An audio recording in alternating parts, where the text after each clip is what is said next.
The Alternative Dig Talk. Real issues, real talk.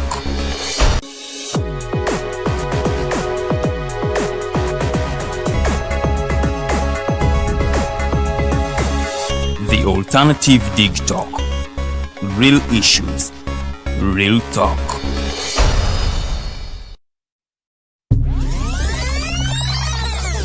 Uganda is born again. Mubirabye. Mubiwulidde. And you will see what NRM means. We are going to crush those criminals. Mubyenyigiddemu. We are simply peacefully telling our people, say no to rigged elections. Ebimu mubitegeera. Naffe tusobola okutiisatiisa abo abatiisatiisa. Oba oli awo ng'abamu mugwamu bigwe.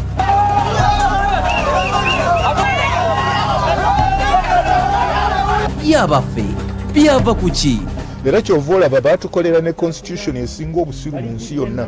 Bino n'ebirala birindirire buli lwa Sande okuva ku ssaawa 11 okutuuka ku ssaawa 1 ey'akawungeezi n'eyaliko Katikkiro wa Buganda Oweekitiibwa Dani Muliika ku program Eriiso ly'Omukulu ku Facebook page The Alternative Uganda.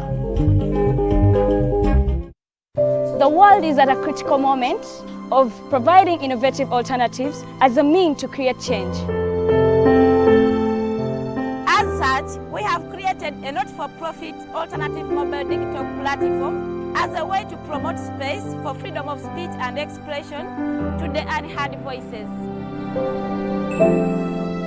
We know you believe in the cause and you can further it more by contributing to its sustainability in forms of internet data, fuel, and any other support you deem relevant. Please support us with your contribution to Equity Bank account number 103-5201-607252 under the name Alternative Digital, or our mobile money numbers 0702-900076 or 0783-047785.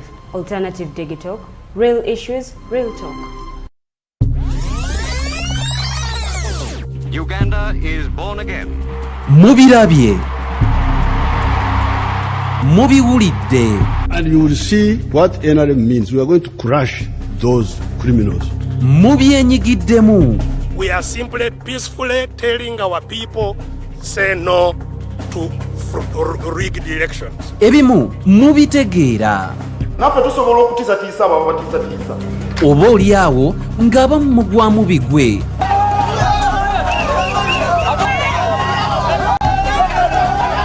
Byabaffe byava ku ki?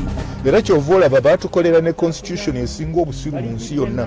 Bino n'ebirala birindirire buli lwa Sande okuva ku ssaawa 11 okutuuka ku ssaawa 1 ey'akawungeezi n'eyaliko Katikkiro wa Buganda Oweekitiibwa Dani Muliika ku program Eriiso ly'Omukulu ku Facebook page The Alternative Uganda.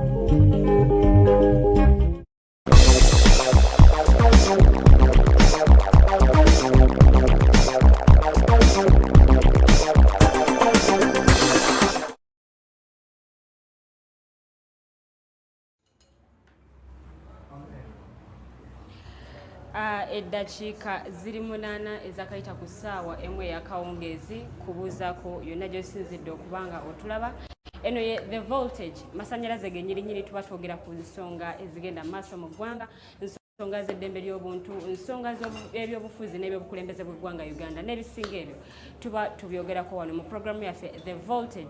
Ababuuzaako nze Omugeja Luwedde Lilian, era nga tugenda kuba tubatwalira ddala mpaka ssaawa 3 ez'ekiro. Awo ategedde era alabye show eno, tegeeza omulala n'omulala ategeezeko omulala, ate tubeere nga ensonga zino tuzitwalira ddala maaso wamu n'okusomesa eggwanga okutwaliza wamu.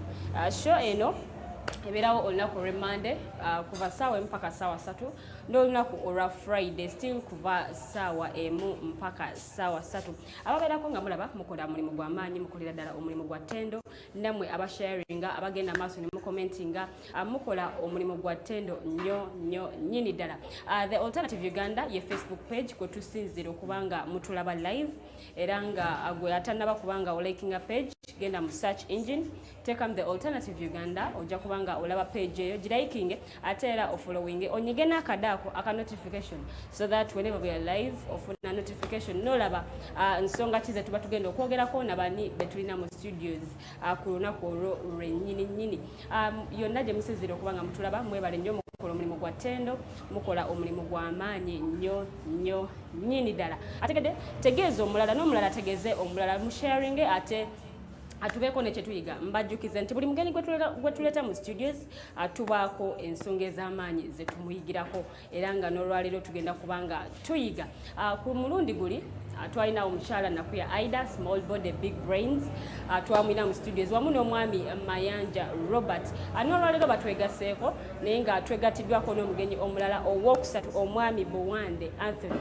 era ng'ono ava mu kibiina kya NRM mukyala Nakuya Aida ava mu kibiina kya Democratic Party ate era mwami Robert Mayanja ali independent tugayagaya mu nsonga eziba zigenda maaso mu ggwanga ate era ne tufunamu ekyokuyiga nawa endowooza zaabwe since bannabyabufuzi ate era nga bakulembeze bye tugenda okuba nga twogerako olwaleero kansooke mbawe amawulire ag'ennaku aga ikumbanya wa bugwere eyatuvudde ku maaso yafudde ekirwadde ekya COVID-19 era nga kabaka ono abadde musumba kabaka yekayeka abadde omusumba bakabaka bonna betwakabeera nabo mu ggwanga Uganda kabaka yeka abadde omusumba bambi yatuvudde ku maaso era nga yafudde ekirwadde kya COVID-19 nyongera okujjukiza Bannayuganda nti COVID-19 gyali era nga obulwadde buno buttira ddala bussa abantu bangi nnyo betulabyeko abakulembeze ab'amaanyi omanyi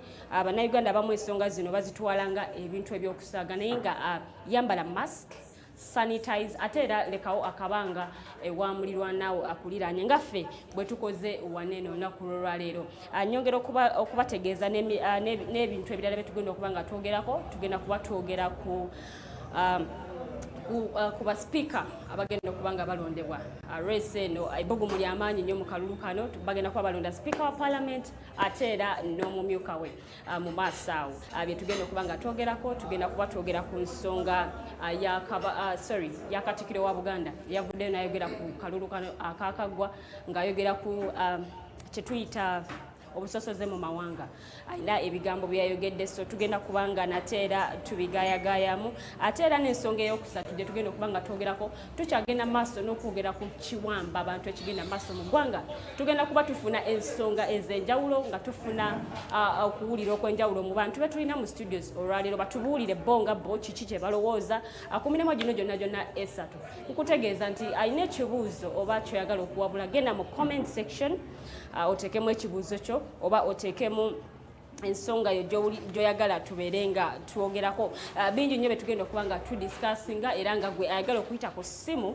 ogenda kuba okuba essimu maaso awo nga tunatera okuwunzika mu ddakiika 3 ezinaaba zisembayo ojja kuba oyita ku 0789 017145 enamba y'essimu eri 0789 017145 ye namba yaffe ya studios ogenda kubanga ogikubako ate nga obuuza abakulu abali mu studios ekibuuzo kyonna osobodde okubanga obabuuza ate ng'era bakuddamu mu kaseera ako kennyininyini the voltage ye program gyokyalaba abagenyi baffe kambawo omukisa batubuuzeeko batweyanjulire n'oluvannyuma tugende mu maaso mwami Buwande nsanyusa okulaba microphone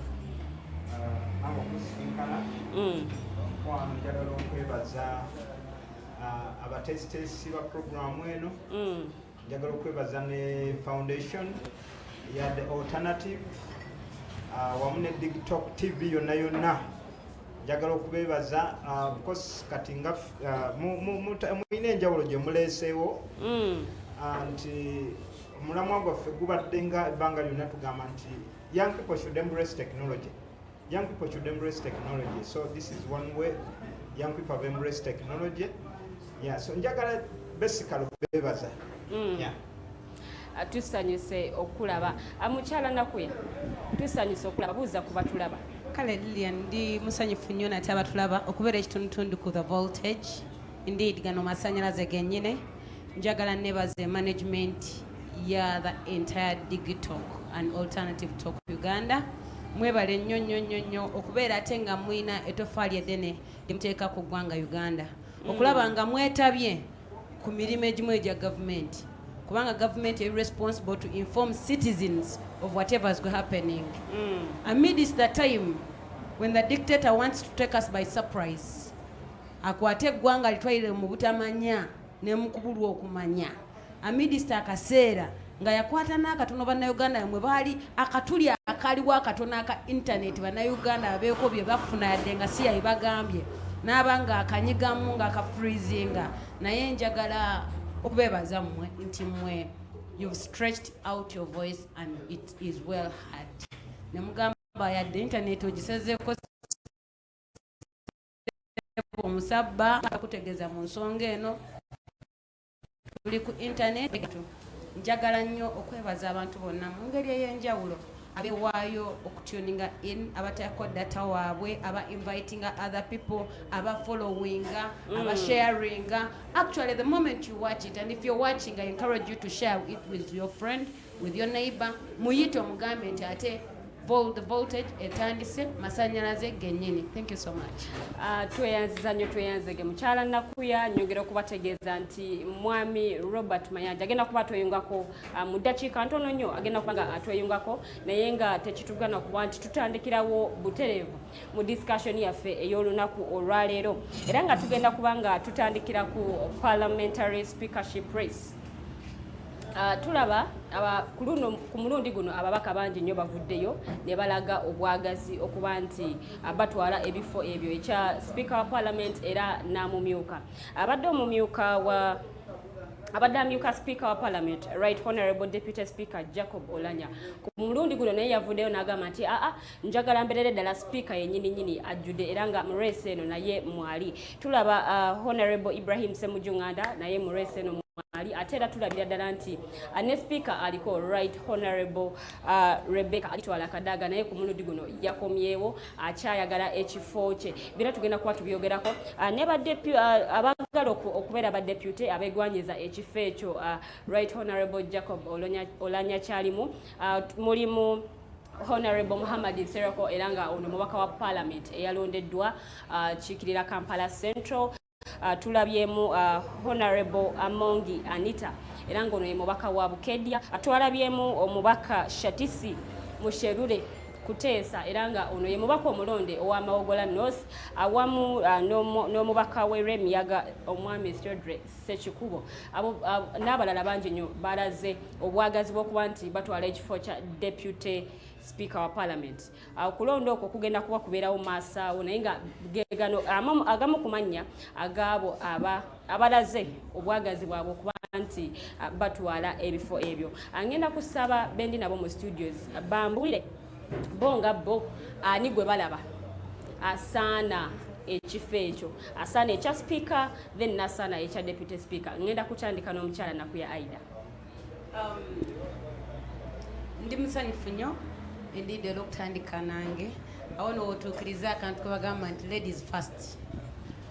Mu nsonga, let me begin immediately with the word the speaker of the parliament of Uganda. Tugenda mu 11th parliament mwetusuubira by the way kino saagala kukijjako maaso mwetusuubira nti parliament gye tugendamu yegenda n'okukyusa obukulembeze bw'eggwanga Uganda. Tuyinza n'okubawo ne twekanga ng'omukulembeze Katonda biological akikoze omukulembeze n'asiibula ne tuba nga twetaaga interim committee oba interim council okuteeka on the nation Uganda.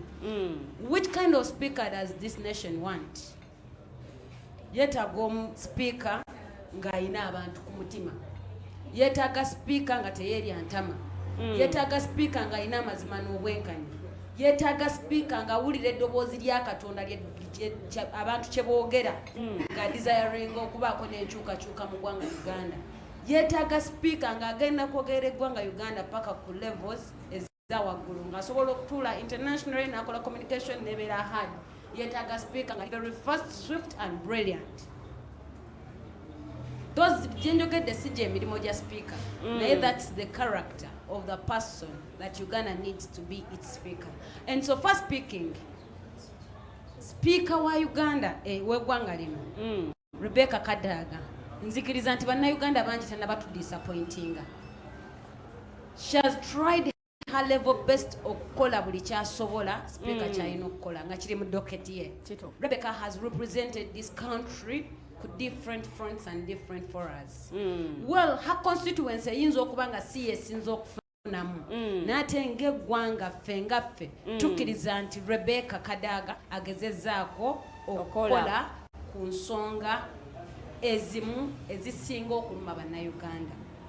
Tuzze tulaba ebintu bingi nga President Museveni ayagala obbiyisaawo, ayagala obbiyisa mu windo naye nga tasobola kukozesa Kadaga. Kadaga has proved that she cannot be used by the regime.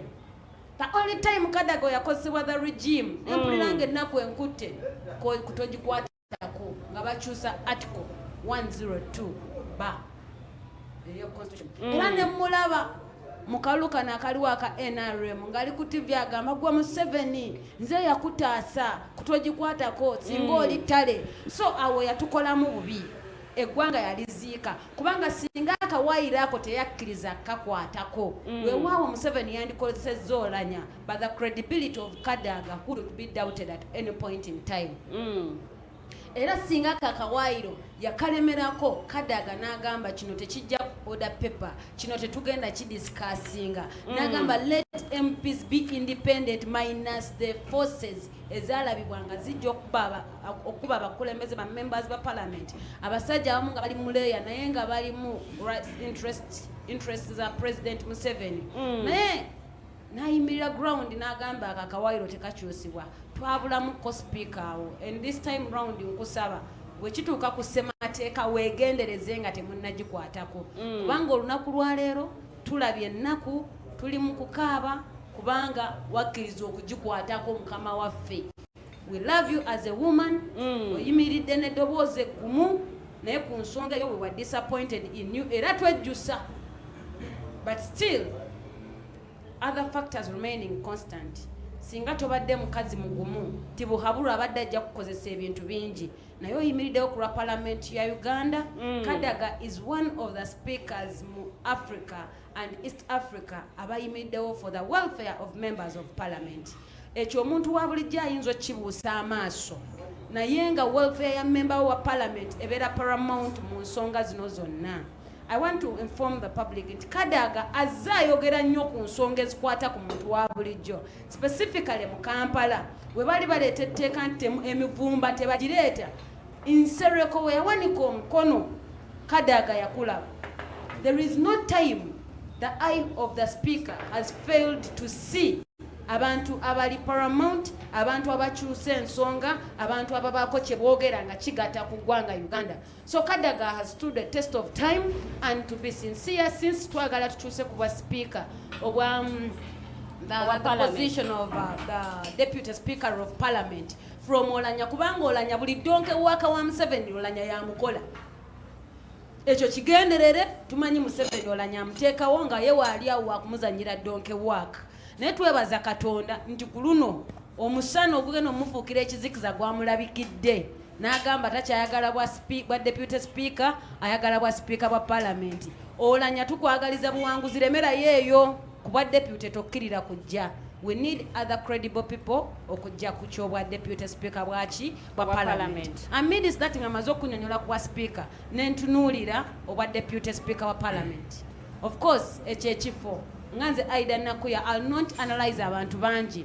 Sijja ba analyzing nga abantu babadde bakola analysis ku social media and everywhere. But we've seen the likes of Anita Among nga avaayo.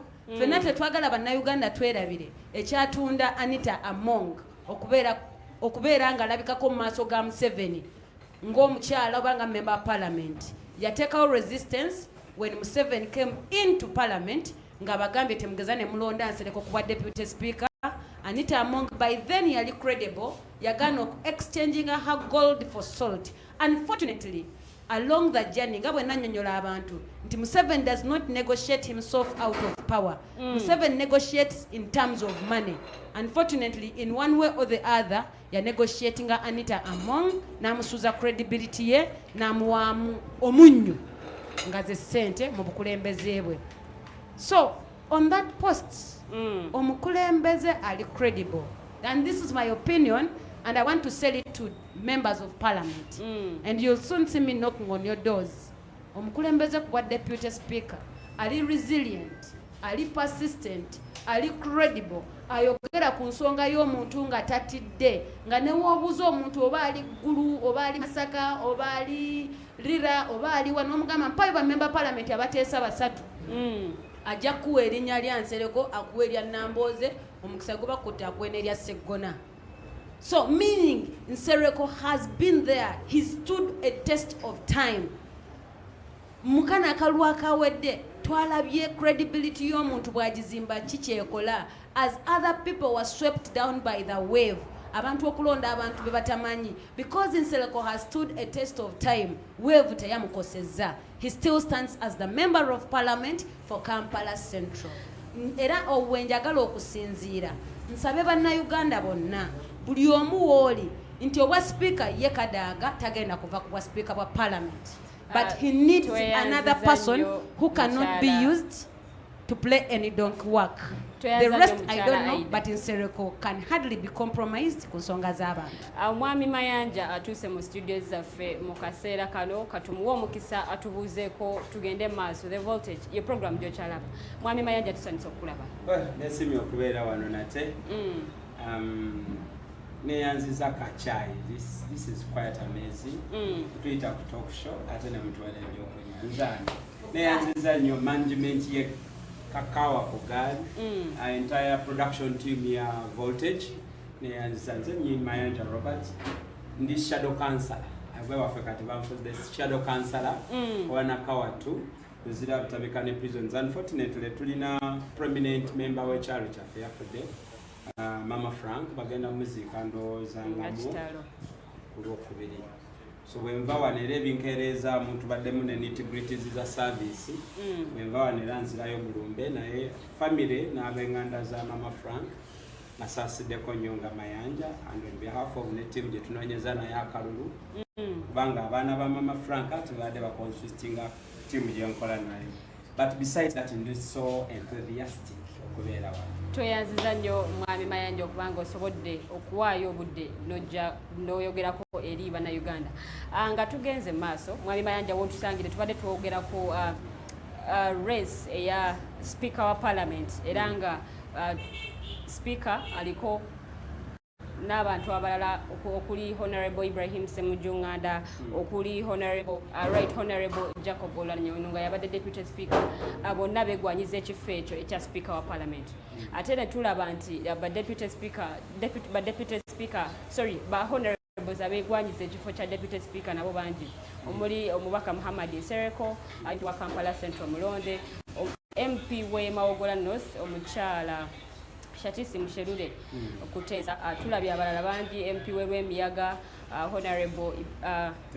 Honorable Theodore Ssekikubo n'abalala bangi nnyo abegwanyiza ekifo ekyo, era nga ekibuuzo ngenda sooka nkiwe Mwami Buwande asobole okuba nga atubuulira nti ye ani gwalowooza kwabo bonna bonna, ani gwolowooza asaanidde ekifo ekyo.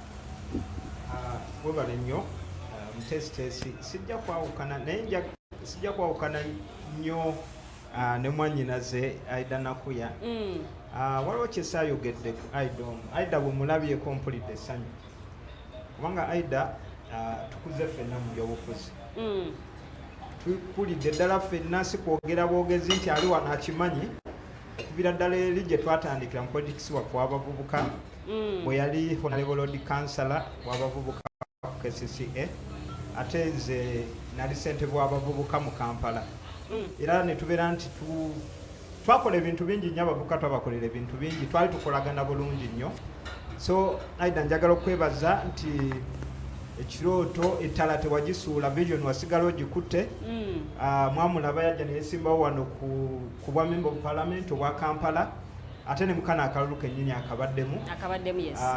Bakuba of course yamala n'akyusa layini ate nga ddembe lye mu byobufuzi n'avaayo ffe n'atulekayo ye n'asala n'akola ki n'asala n'adda eri mu leeni endala ndowooza bwatuye bwabirabadde nine muganda wange Mayanja alwaniridde nnyo ekintu kino abadde activist ebbanga lyonna twatuuka ekiseera ne tubuuza nti gana yeyo omwana akikola atya owulidde naye sijja kwawukana nnyo ne Aida baidhe newuunyiza nnyo ku nsonga eya sipiika kubanga kwaba abantu ababiri bennyini nange kwensibidde ku mukyala Rebecca Litwala Kadaga ne ku Honorable Muhammad Nsereko.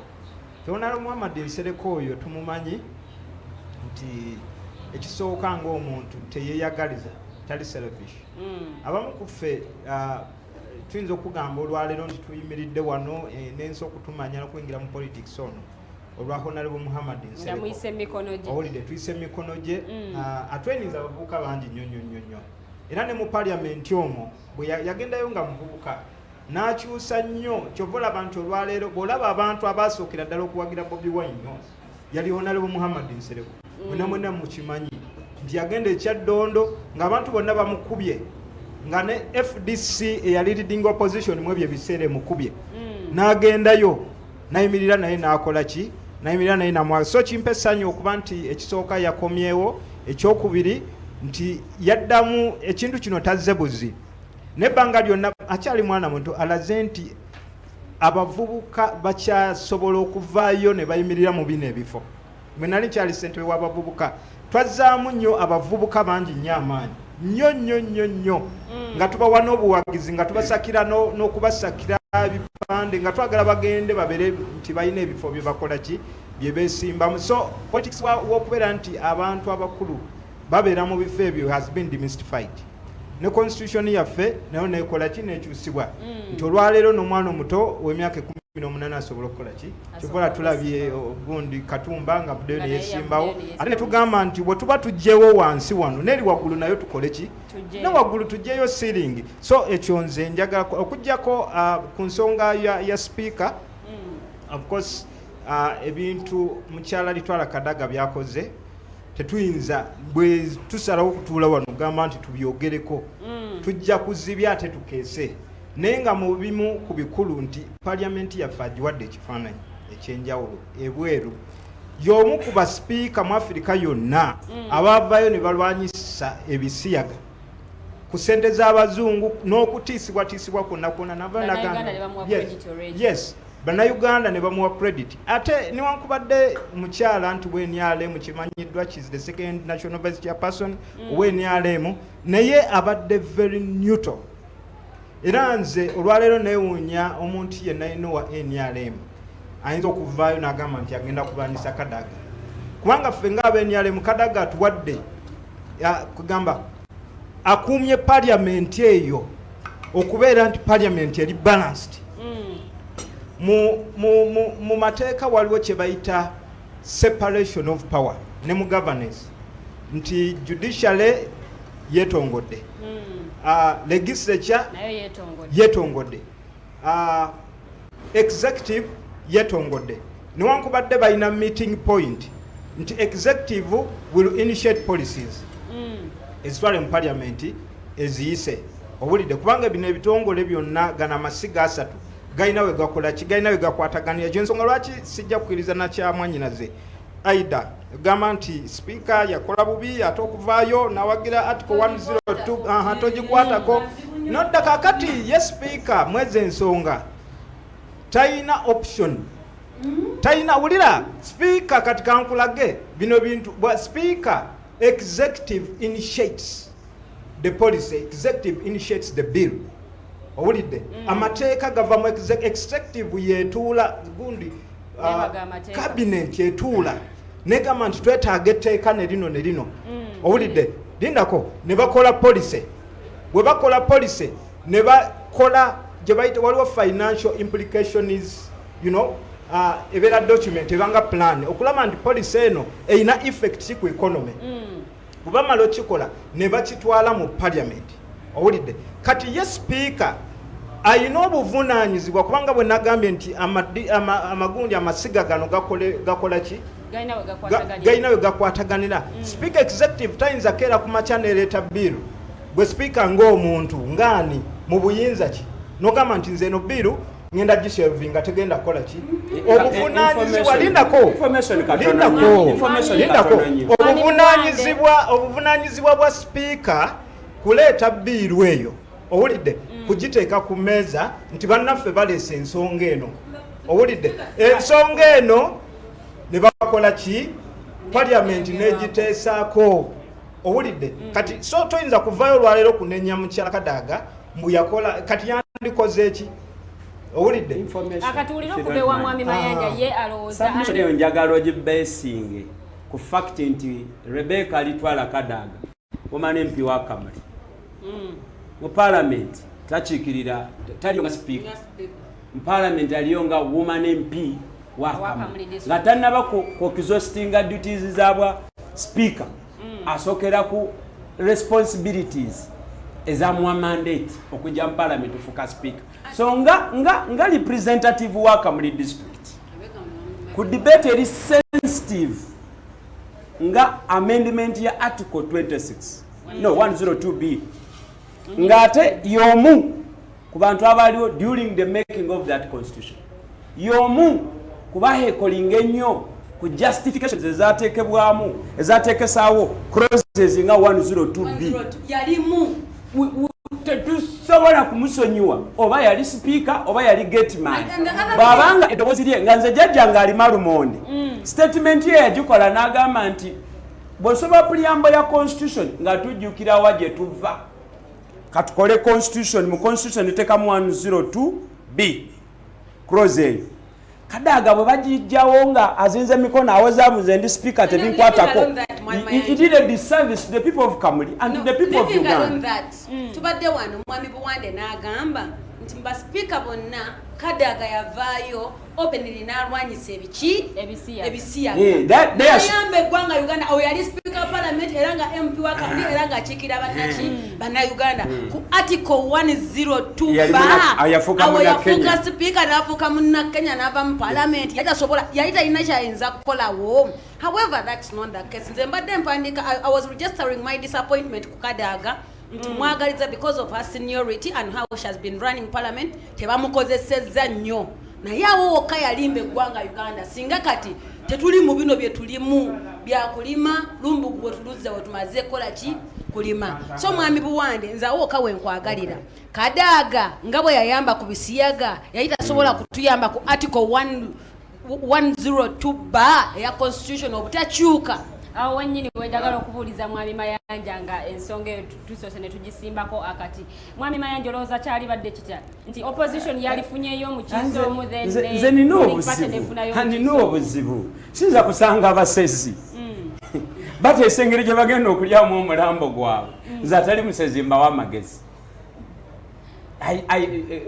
myaka kati mpezeza ana mugumu njagala nnyo gezaako okwaavoiding okwecontradicting but bw'oba ombuuziza this is my take one mukyala Aida Nakuya akaseera katuuse ne muganda wange mwami Tony abavubuka mulekerawo okwecontradictinga tetusobola kucelebratinga nti twajjawo article 102b abavubuka ne bajja mu participation ne tuwagira Kadaga abadde mu parliament since I was a baby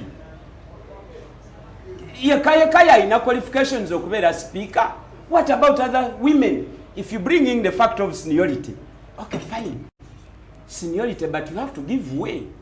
Nagamba wano nti ebintu bya affirmative action ebyo omukyala atubeereddewo a balance in the parliament. Look here bibadde bikola nnyo eri mu traditional state mwatugambe tuli mu precondition to the take off era the economy is now economy efaanana bwetyo ebintu tubijjamu personal feelings ono tumuwa kubanga yabonaabonera nnyo eruweero ono tumuwa kubanga abakyala ono tumuwa lw'abasoga no it's a contradiction. One, Kadaga must hand over the office of speaker olw'ensonga nti tadeliverinze nze kijiko nkiyita jiko.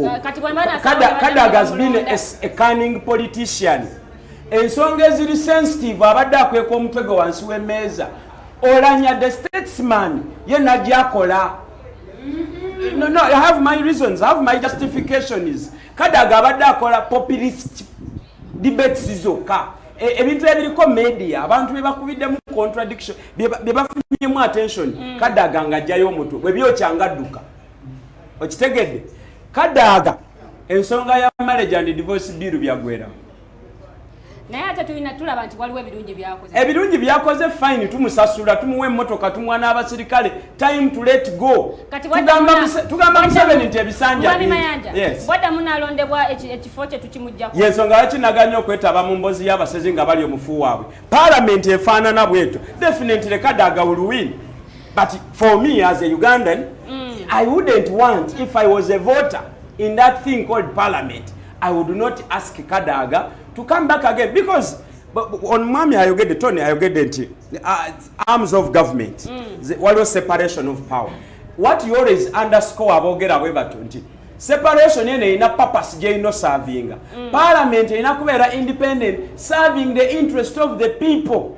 Our parliament under Kadaga is serving the interest of the regime, the interest of Mr. Museveni and his family.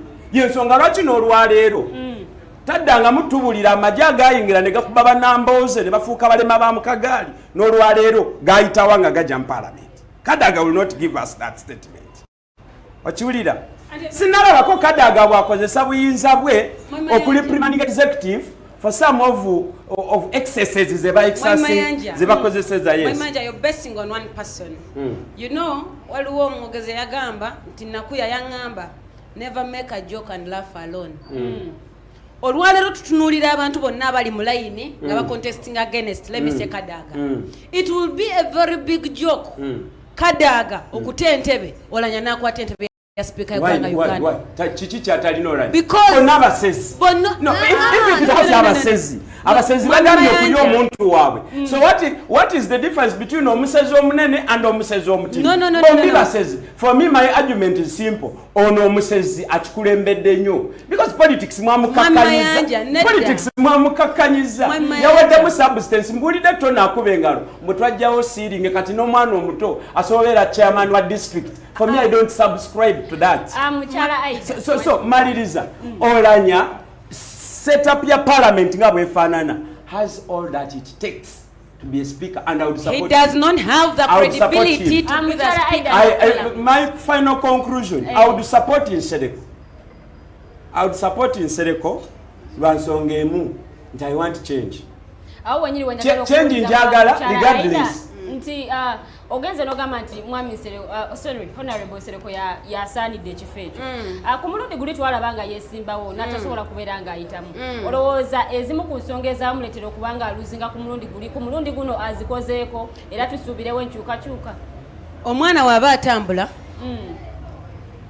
n'agwa ekigo amanya ensonga lwaki agudde n'ategeera nti mbadde siina we nneekwata kwetengerera kutambula. Oluddako aba ayimuka anoonya wakwata at least n'atambulira ku ki? Ku ntebe oba ku bisenge oba ku bidomola oba ku muntu omulala. Olwaleero factors ezaalwana n'ensereka ezimu weeziri endala teziriiwo. Luli ayinamu challenge ya some members of parliament abaali nga bali so much dying with the regime. Luli aba opposition enamba yali ntono okusinzira ku namba eriwo kati. Luli factor ya Kadaga okubeera speaker yali talina namuvuganya olwaleero waali. Factors ziri so many ezilayinga under Nsereko standing for Speaker of Parliament. Wotandika okutunuulira ekyansuula luli nneme kuyimuka ku luno oba tolitambula. Naye bw'otunuulira mbuuse ntya ekyansuula luli ku luno nsobola okutambula, awujja kutambula n'okuyiga okutambula. Factor Nsereko by the way was going to win that race. Factor yakuba Nsereko era njagala mwami Tibuhabura ku luno mutegeeze nti parliament y'eggwanga Uganda tugyetaaga. Oboze n'ogituulamu oboze n'ogifukamu oboze n'oginyigiramu, we don't care. Bannayuganda bali beyond that. The factor of the president okuva mu State House Entebbe najja mu parliament kubanga balonda deputy speaker yalaga cowardness. I believe this time Tony will tell you that it was this waliwo kuguno omulundi there is a new breed and there is a new touch. N'aba members of parliament abe NRM bamanyi kiki kye beetaaga mu speaker right now. Nkubeera omuntu okubeera deputy speaker waabwe, and Nsereko has all that. Luli actually parliament yayite namutegeera na bulungi nti waliwo members of parliament nga bamulabye bulabi gusooka ku luno si gwe gusoose. He's coming in an old thing nga naye mukadde. Tuli yayina ba members of parliament abamu nga basubscribing nnyo to the regime, nga bategedde nnyo regime nga baluddewo. Ku luno parliament yayina ka parliament abapya over bisatu 300 MPs and new members of parliament.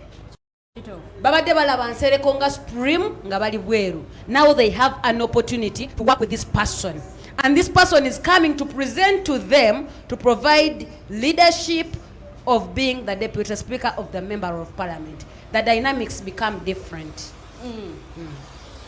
Nze njagala Honorable Aida ne Mkanange Tony, debate eno tugiteeke ku level omugoberezi wa voltage ali overseas n'ali mu Uganda afune ekinyusa. Nze lwaki ngambye nti sigenda kukola choices zange ku basezi nga bagenda oli omufu waabwe. One, I'm not a member of parliament. I can only subject myself to this debate singa tugambye nti Nsereko for instance ayagala kubeera speaker naye kino kyagenda okukola differently from Oulanyah. Nti Cecily Ogwara for instance ayagala kubeera speaker wa parliament, but bwati bwagenda okukola parliament ebeere much more productive, ebeere much more sensitive eri wananchi nga jjajja mutawabula bwatera okutuyita ntegerekese. Unfortunately bonna boogera njagala kubeera speaker, njagala kujjayo Kadaga. This is my opinion. This is my opinion. Mwami Mayanja ng'osimbyewo wakati awo wenjagalira okubuuza mwami Buwande nti ku bano bonna abeesimbyewo gw'olabamu alina manifesto erimu embala oba just nabo bennyini beenonyeza bifo byabwe na bitiibwa. Nja kutandikira wali bwe nakomye wennyini. Muganda wange ono we yambuulizza n'agamba nti kakati ate Speaker Rebecca Kadaga asooka kubeera MP. Of course abantu abatunuulira ebyobufuzi mu ngeri y'okubyekenneenya. Ebbanga lyonna tubadde tulaba nga tugamba ndowooza kyekiseera mu mateeka tugiyita lakuna, it's a mischief. Ndowooza kyekiseera twawule tubeere nga twawula ebifo ebimu.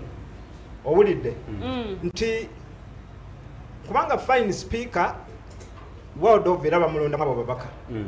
Owulidde osanga kiyinza okubeera trike, naye osanga era tuyinza okugamba nti omuntu bw'ojja n'ofuuka speaker baddemu balonde ewammwe.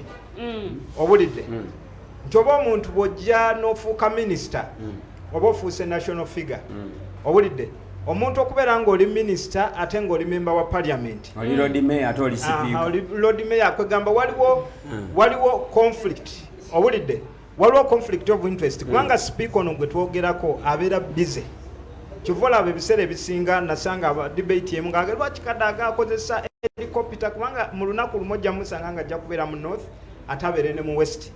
Owulidde ng'ate bamwetaaga. Owulidde era parliament ekikola kivola ebiseera ebyo waliwo ne debate okuba nti parliament egula helicopter eya office ya speaker. So ensonga eyo gyoyogeddeko nkulu. Owulidde ensonga naye olwaleero twogera mu dispensation ye nekola ki eriwo saawa zino.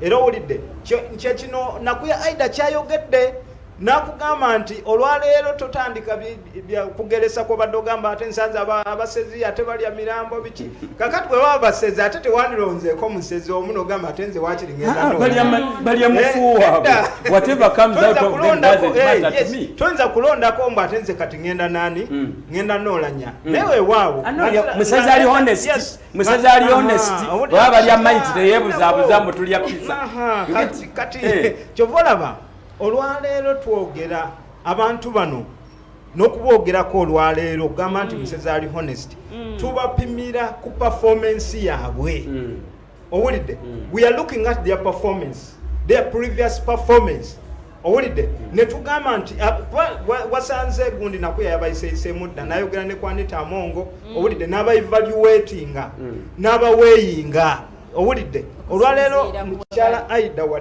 Democratic Party nze ndi wa NRM n'ate bwe tutuuka ku kifo ky'obwa sipiika olw'okuba nti abantu bano tubatunuulira ne tubaweeyinga olaba nti ate tukwatagana kubanga Aida agamba nti wakiri ngenda ne Kadaga ne ngenda n'omubaka Nsereko ate nange wa NRM era nkugamba wakiri ngenda ne Kadaga ne ngenda n'omubaka ani kubanga tutunuulira paliamenti yaffe.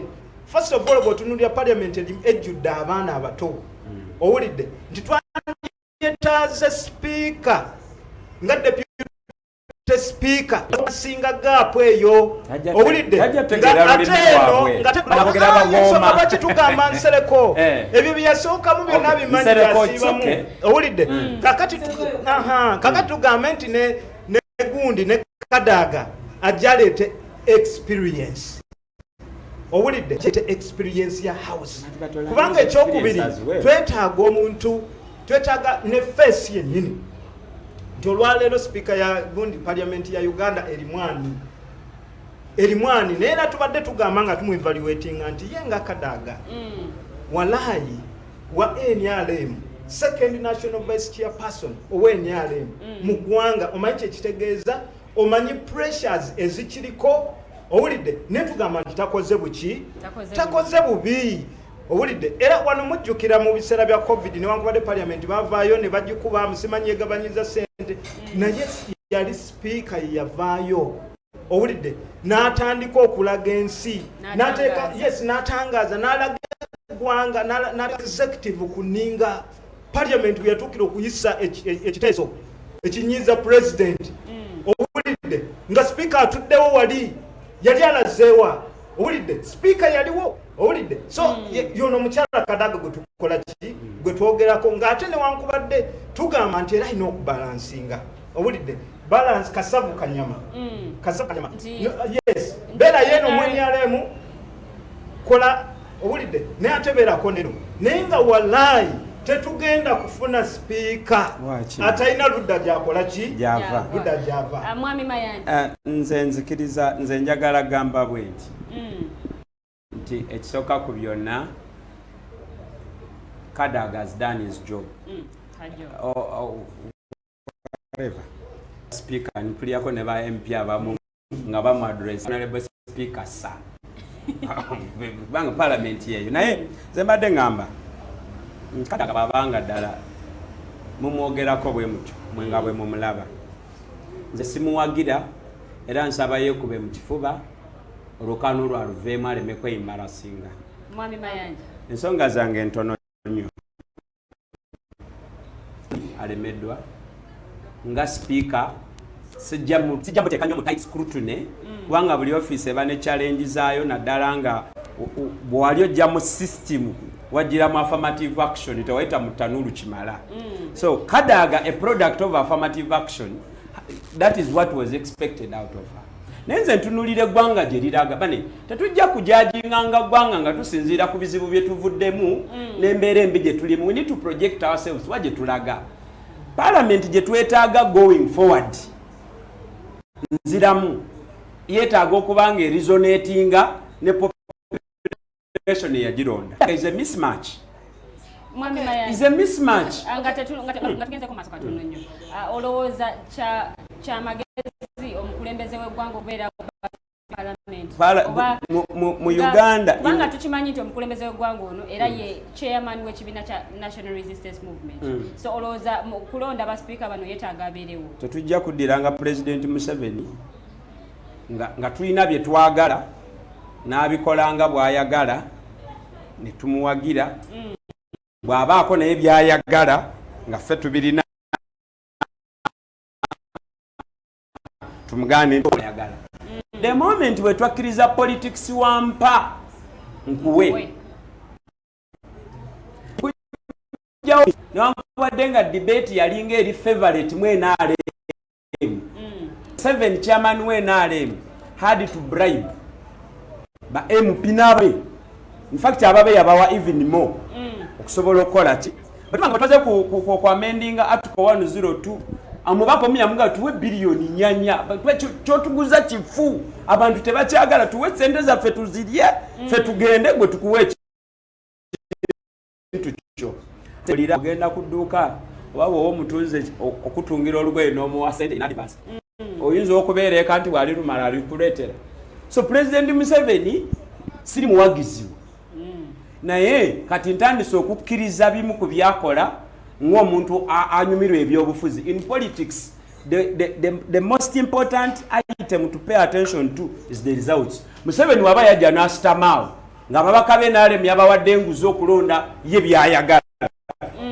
bwe baba bamulonda ekikulu nti yafunye results bino ebyanyaze wateeka ki eri mugaana okujjamu bwate wali teeka li mugaana kujjamu okubeerawo kwe si debate kiringanga njagala kubuuza teeka ki erigaana Kadaga kubanga gwe kenyini ogambye nti status quo nga bweri MOP ate ye speaker newankubadde nga proposals ez'okwawula loolu zino okujjayo kali aka independence of parliament bannayuganda twaziwandiika dda mu parliament ya Kadaga going forward speaker parliament alondebwe from outside abeere nga talina entanglement nti ate ye second because ebitamu FDC ate ya abeere independent because agenda serving abana regardless their political life mugana sirina excuse egana Kadaga ku debate eri sensitive wet okutuma endowooza yeepweka mu ngoye z'obwa speaker nga atachikirira kamuli so nze ngamba nti Kadaga tasanidde kyakoze kimala tumukubireko mu bugalo but it's time to hand over to someone else and for me if you bring in the fact of seniority then olanya ne Kadaga yali underdog nga waliwo ba bulldogs nga bawapa kabulo ba second until when a system created space for her it is time tetugenda ku appreciating her values ne potential zao lanya until giving the platform maybe mwami Mayanja tweyanzege mu kaseera kano tugenda kubanga tuwumulamu katono nnyo tovaawe the voltage ye program gyo kyalaba tukyagendera ddala mu maaso sigalako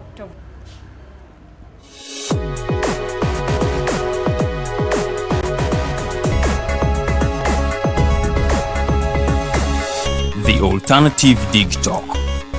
Real issues, real talk. The world is at a critical moment of providing innovative alternatives as a means to create change. As such, we have created a not-for-profit alternative mobile digital platform as a way to promote space for freedom of speech and expression to the unheard voices. We know you believe in the cause and you can further it more by contributing to its sustainability in forms of internet data, fuel, and any other support you deem relevant. Please support us with your contribution to Equity Bank account number 103-5201-607252 under the name Alternative Digital, or our mobile money numbers 0702-900076 or 0783-047785. Alternative Digital, real issues, real talk. Uganda is born again. Mubirabye. Mubiwulidde. And you will see what NRM means. We are going to crush those criminals. Mubyenyigiddemu. We are simply peacefully telling our people, say no to rigged elections. ebimu mubitegeera naffe tusobola okutiisatiisa abo abatiisatiisa oba oli awo ng'abamu mugwamu bigwe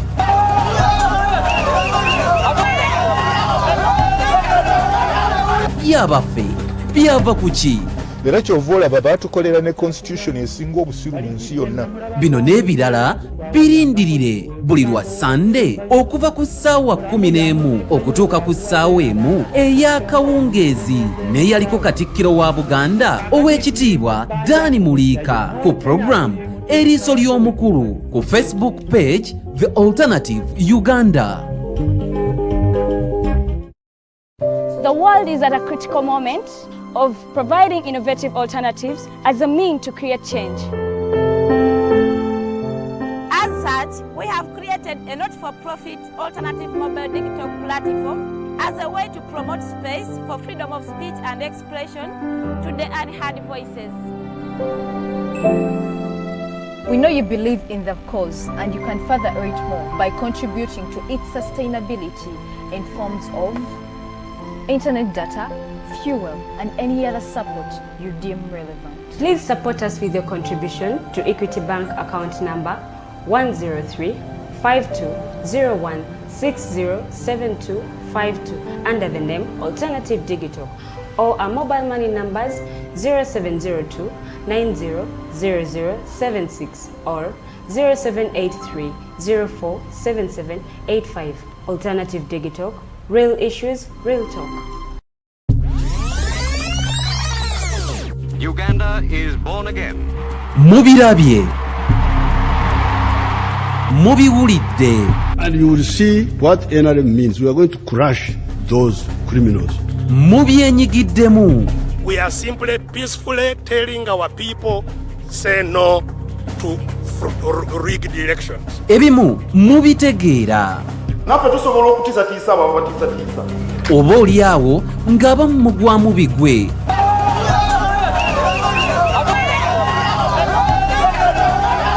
yabaffe byava ku ki era kyova olaba baatukolera ne constitution esinga obusiru mu nsi yonna. bino n'ebirala birindirire buli lwa sande okuva ku ssaawa 11 okutuuka ku ssaawa 1 ey'akawungeezi n'eyaliko katikkiro wa buganda ow'ekitiibwa Dani Muliika ku program eriiso ly'omukulu ku Facebook page The Alternative Uganda.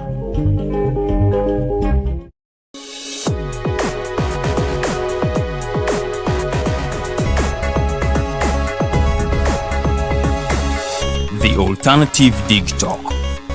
Real issues, real talk.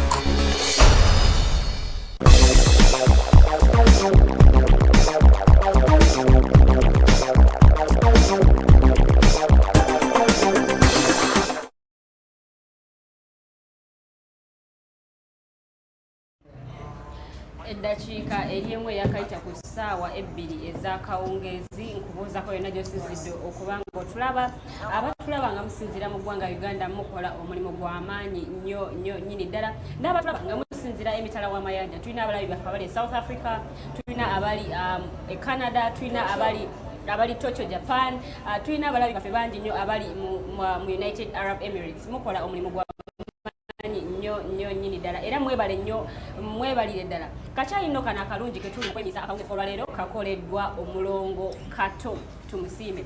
Yatukoledde kacaayi kano akalungi ennyo era nga bw'oba nga oyagala kacaayi akawooma akawunya obulungi akakofi akalungi kakappuccino kafe latte n'ebisinga ku ebyo jangu waleno ku coffee ku gaali Soweto Road mu Kiwempe waneno ojja kubanga olaba bulungi ne waliwo supermarket bagita Village Mart, so awo wenyini nyini bw'otuukawo ojja kubanga akafo kano okalaba nga weefunira kacaayi akalungi ne bw'obanga ogenda ku mulimu abasobola okupakingira n'osobola okubanga ogenda nakati n'obeera nga totataganyizibwa mu ngeri emu oba endala.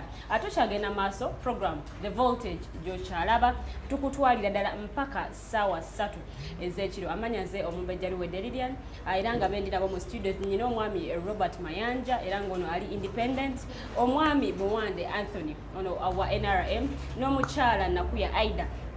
small body big brains ava mu kibiina kya Democratic Party. Tukyagenda maaso nga tugayagaya mu nsonga ezimu oba endala ezigenda mu maaso mu ggwanga. Tugenda kuba tukutwalira ddala paka ssaawa 3. Nyongera kujukiza nti The Alternative Uganda Facebook page kwe tusinzira okubanga tukuweereza era nga bw'oba tonaba kulikinga page genda mu search engine tekam The Alternative Uganda ojja kubanga otulaba bulungi likinga page yaffe ate era otufollowing onyige n'akadaako ubeere ng'otaninga on notifications nti buli bwe tubanga tuli live ofuna notification n'omanya program ki gye tulina ate era nabagenyi ki be tubeera tukyaziza. Tukyagenda maaso The Voltage ye program gy'okyalaba gano masannyalaze gennyini era nga twogera ku nsonga ezo ezigenda maaso mu ggwanga ne tufunamu ekyokuyiga ate ne bitulina mu studios ne batuwa eriiso lyabwe ku biki bye balaba na biki bye baagala okubanga bikolebwa. Tugenda mu maaso tubadde tusoose ku parliamentary race eya speaker era nga tugiwunzise naye nga tugenda kuba nga twogera ku kiwamba abantu ekigenda maaso mu ggwanga.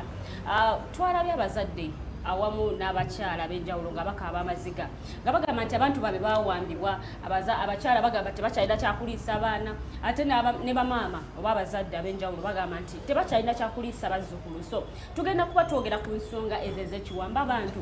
Olowooza twebuuza nti ebimu ku byatwala General Yoweri Kaguta Museveni mu nsiko kwali kukomya nsonga nga zino ez'okuwamba abantu ez'okutulugunya abantu naye ate tulaba ng'ebintu ng'ebyo bizzeemu mu kaseera kano. So tugenda kuba tuwulira endowooza z'abagenyi baffe tulina mu studios batubuulire bo balowooza ki ku nsonga eno yennyini. Ntandikidde wa Mwami Buwani. Olowooza omukulembeze w'eggwanga ebimu ku byamutwala mu nsiko bye twogeddeko okukomya ekiwamba abantu okukomya eddembe ly'abantu okuba nga litulugunyizibwa n'ebisinga ku ebyo olowooza akoze okulaba nti nno bikyuka? Thank you so much. Webale nnyo. Biseera ebitali byewala nabadde nyina webale nnyo. Lilian mu biseera ebitali byewala nabadde nyina sheek omu mukulu nnyo mu ggwanga lino gwe twabadde twogerako naye nga twogera ku performance ya president ne performance ye bwe n'abeera nga tutunuulira ne ku mbeera y'ebyobufuzi egenda mu maaso n'embeera ya security. Era mu bintu ebimu sheek ono bye yaŋŋambye byasinga okwebalizaako president Yoweri Kaguta Museveni kyekyokubeera nti aleese security mu ggwanga. Nti abadde nti ekiremye abantu abalala bonna asobodde okufuga amagye nti olwaleero jeno omulinnyako n'ogenda owulidde nti Kyaligonza avayo n'akuba omukazi wa traffic oluyi ku kkubo Kyaligonza ne bamutwala mu kooti owulidde abasirikale bankoze ebintu bino bivayo era ne tugamba nti naye kati bino ate bye tulaba ebigenda mu maaso n'agamba nti kitegeeza pressure y'amaanyi nti kitegeeza nti singa tewabaddeewo omukono gw'amaanyi ku magye kitegeeza kino kyandibadde wasi okusinga ku yes kubanga pressure omanyi pressure bw'oteeka omukono guno ku kikopo pressure nga y'amaanyi muli munda eba ekusindika okuba nti ogujjako eba ekusindika obubonero buba visible kiyinza obutasobola kutuulako bulungi obubonero buli visible ekyo kitegeeza nti waliwo pressure obulidde ey'amaanyi naye era kitegeeza nti waliwo n'omuntu ku bbali afuba okunyweza ekintu okulaba nti tekikola ki it does not go out of hand owulidde so n'olw'ensonga eyo nze naawe n'abali mu studio wano bonna n'abatulaba online ensonga eno tugivumirira ne sekuvumirira yenna owulidde nti okubeera nti kubanga bino ebintu bwe kiba nga tekinnakutuukako oba nga tekinnatuuka ku muntu wo yes oyinza obutamanya owulidde oyinza obutamanya lwaki ffe tuli bawagizi ba gavumenti tuli bawagizi b'NRM tukyogerako kuba ate nga ffe kituvumaganya owulidde okubeera nti abantu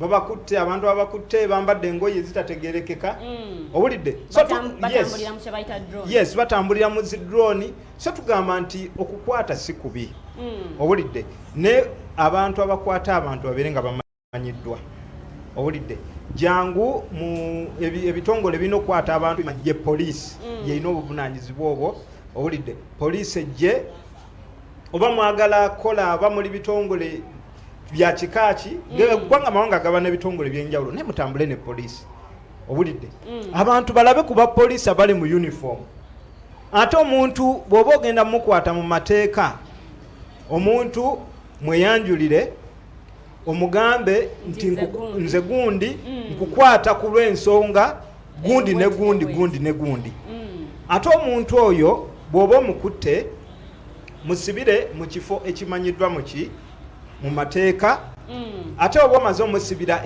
mu kifo ekimanyiddwa mu mateeka mutwale mu kooti nga tewannayitawo essaawa mmeka 48 singa wageza ne wayitawo essaawa 48 omuntu oyo mukole ki omuntu oyo mute owulidde mute osobole okunoonyereza kuba tulina ebitongole bingi omuntu osobola omuta era n'omusigalako nabeera nga tasobola kufuluma ggwanga owulidde so kati naye nsobola okugamba nti all is not bad one amateeka wegali owulidde article 44 eyogera ku habeas corpus nti omuntu wo bw'aba nga akwatiddwa nga ddala nga tomanyi atwaliddwa yes ateekeddwa mu kifo osobola ogenda mu kooti n'okola application ne bakola ki ne bamuleeta ne bagamba produce the body of Mayanja kooti neyisa ki kooti neyisa ekiragiro so all is not lost nti one ng'eggwanga eritambulira mu mateeka amateeka gano mwegali mu ki mwegali mu kitabo owulidde mwegali mu kitabo amateeka gano okubaawo gateekebwa mu anti kati amateeka wulira amateeka gano olw'okuba nti weegali mu kitabo owulidde yensonga lwaki nti tulina abantu baffe bulijjo bakwatibwa ne bakola ki ne bateebwa gundi Bobby bwe bamukwata mu Arua owulidde waliwo pressure y'amaanyi bannamateeka be bagenda mu kooti mu Arua ne bakola gundi eyo writ of habeas corpus era Bobby ne bamuleeta kubanga writ of habeas corpus egamba produce the body of Nakuya Aida oba mulamu oba mufu owulidde era ne bamuleetera mu mbeera gye yakola ki ne bamuleetera mu mbeera gye yalimu owulidde naye I also want to emphasize nti newankubadde oluusi kati nga ffe abantu ba bulijjo wanayinki tulina right ey'okwogera tutulaano nga tutudde ne twogera naye ate era waliwo ebintu bingi nnyo ebigenda mu maaso eyo ffe bye tutakola ki bye tutamanyi n'abakulembeze baffe bennyini bye batagenda kukola ki bye batagenda kutugamba n'abaagalwa baffe bennyini be twagala be tuwuliriramu bye batagenda kukola ki bwe tuwulira abantu nga boogera zi plan B tomanyi plan B kyekola ki kyetegeeza kubanga yo gavumenti erina obuvunaanyizibwa okumaintaininga okukuuma eddembe at all expenses owulidde mu buli mbeera yonna nze kankubuulire mulimu abantu abamu bwe baleeta mamba ne baziwa ku street za Kampala mu biseera by'okulonda abantu bavayo ne boogera neera wali abantu naddala abasuubuzi abavayo ne bagamba nti kituyambye emitima gikoze eki gikakanye keekana akalulu ke twabaddemu akakyasinza okubeera so peaceful bukya Uganda egenda mu bululu you know why kubanga gavumenti yajjeewo ensonyi owulidde negamba nti hakuna mchezo amagye negayiwa ku street okuyamba ku poliisi era n'abakozi b'effujjo nabo ne batya nti olwaleero obadde tosobola kukola ffujjo nga military eri wali obadde olwaleero tosobola kukola ffujjo nga waliwo mamba ekola ki era abantu ne bamala okulonda ensi yali mu bunkenke abantu abamu byalinga ku online nga mubirabamu simanyi tuli mu nsiko tuli eno twogerera mu nsiko amazike gatutabukidde owulidde kakati abantu gawoza tuli mu nsiko bali bamanyi embeera so kati eno ensonga gye twagala okwebazaako pulezidenti nti pulezidenti mu bintu byonna byakoze newankubadde waliwo ebimulemye go amagye agafuze mwami Mayanja bwe tutunuulira still okuzzako katono nnyo mu kalulu akawedde twalaba abawagizi b'ekibiina kya National Unity Platform abakwatibwa ku bizinga ebyekalangala ne batwalibwa ku poliisi e Masaka ne basibibwa nga babavunaana omusango gw'okuba nti basangiddwa n'emmundu okiwulidde naye ate tetwalabako nga bagenze mu maka gaabwe okulaba nga bakola ki nga bacekinga okulaba oba ddala kituufu abantu bano balina emmundu abatwali baggibwa e Masaka ne baleetebwa ekitalya ku poliisi ne basibibwa eyo olwaleero bazze balabikako mu kooti mu biseera ebyenjawulo era n'olwaleero babadde mu kooti naye ate tebasobodde kubeera nga baweebwa bbeeyi. Mwami Mayanja olowooza nsonga ki ereetedde abantu bano kubanga bamibwa bbeeyi? Ekya bbeeyiro bwe twesiba ennyo mu mateeka omulamuzi yayina bakita batya mu lulimi lw'abalooya omulamuzi oba obuyinza etteeka libumukkiriza abwesigaliza byonna osobola biteekaawo neera n'agamba nti sijja nze kyantuukako ejjinja bwe nali nva ku lediyo ng'era nva kujeregerera Kadaaga nti wakiboggwe Kadaaga n'ayimbula poliisi y'ejjinja n'enkwata n'ebbeeyiro eyo twagisabira emyezi bbanga lyawera sekyalwaki tebafunye ebbeeyiro ekyo kibuuze mulamuzi nze si kyange ffenna tumanyi ng'enkusu nti bbeeyiro is a right to every citizen kasita satisfyinga be babeera bamusabye naye bw'oba ng'obadde mu Uganda nganze naddala nga baakuzaala kinaana nganze Museveni yajja okuzeekuzeemu osobola okwawula sukaali ku munyu kati bino ebizze bibeerawo tebyewuunyisa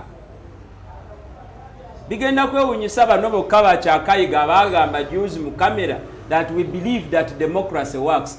This is the democracy that is working. Fe ababadde mu kazanyo kano bino si mawulire si bipya tuyina bangi betumanyi ababula tuyina abaafa embozi bwetyo bwebadde newunyizayo ka nga nange Anthony naye ate simwewunyiza kiki kyowandibadde ogamba ndowooza nange singa mbadde nina okukkiriza ng'okuko Pulezidenti Museveni nandimukoledde gun salute 10 tiyebale nnyo okukwata amagye naye njagala kukoboza kubanga gwe twenkana nze naawe tulina stake enene mu ggwanga waliwo omwami omu olwaleero yambadde ntunulira yali former presidential candidate yani ono owa economic liberation Kabuleta agamba we shouldn't sweat about Museveni. Biologically it's going to stop at a certain point. Scientifically alimu excess. So kati nze naawe tulina stake enene nnyo tukyalinako olugendo olw'okutambula. Njagala kubuuza njagala otunule mu kamera eno nnyonnyole bannayuganda. Honestly speaking, ani atabangula emirembe wano gireetera tanka kuva mu barracks zijje ku nguudo.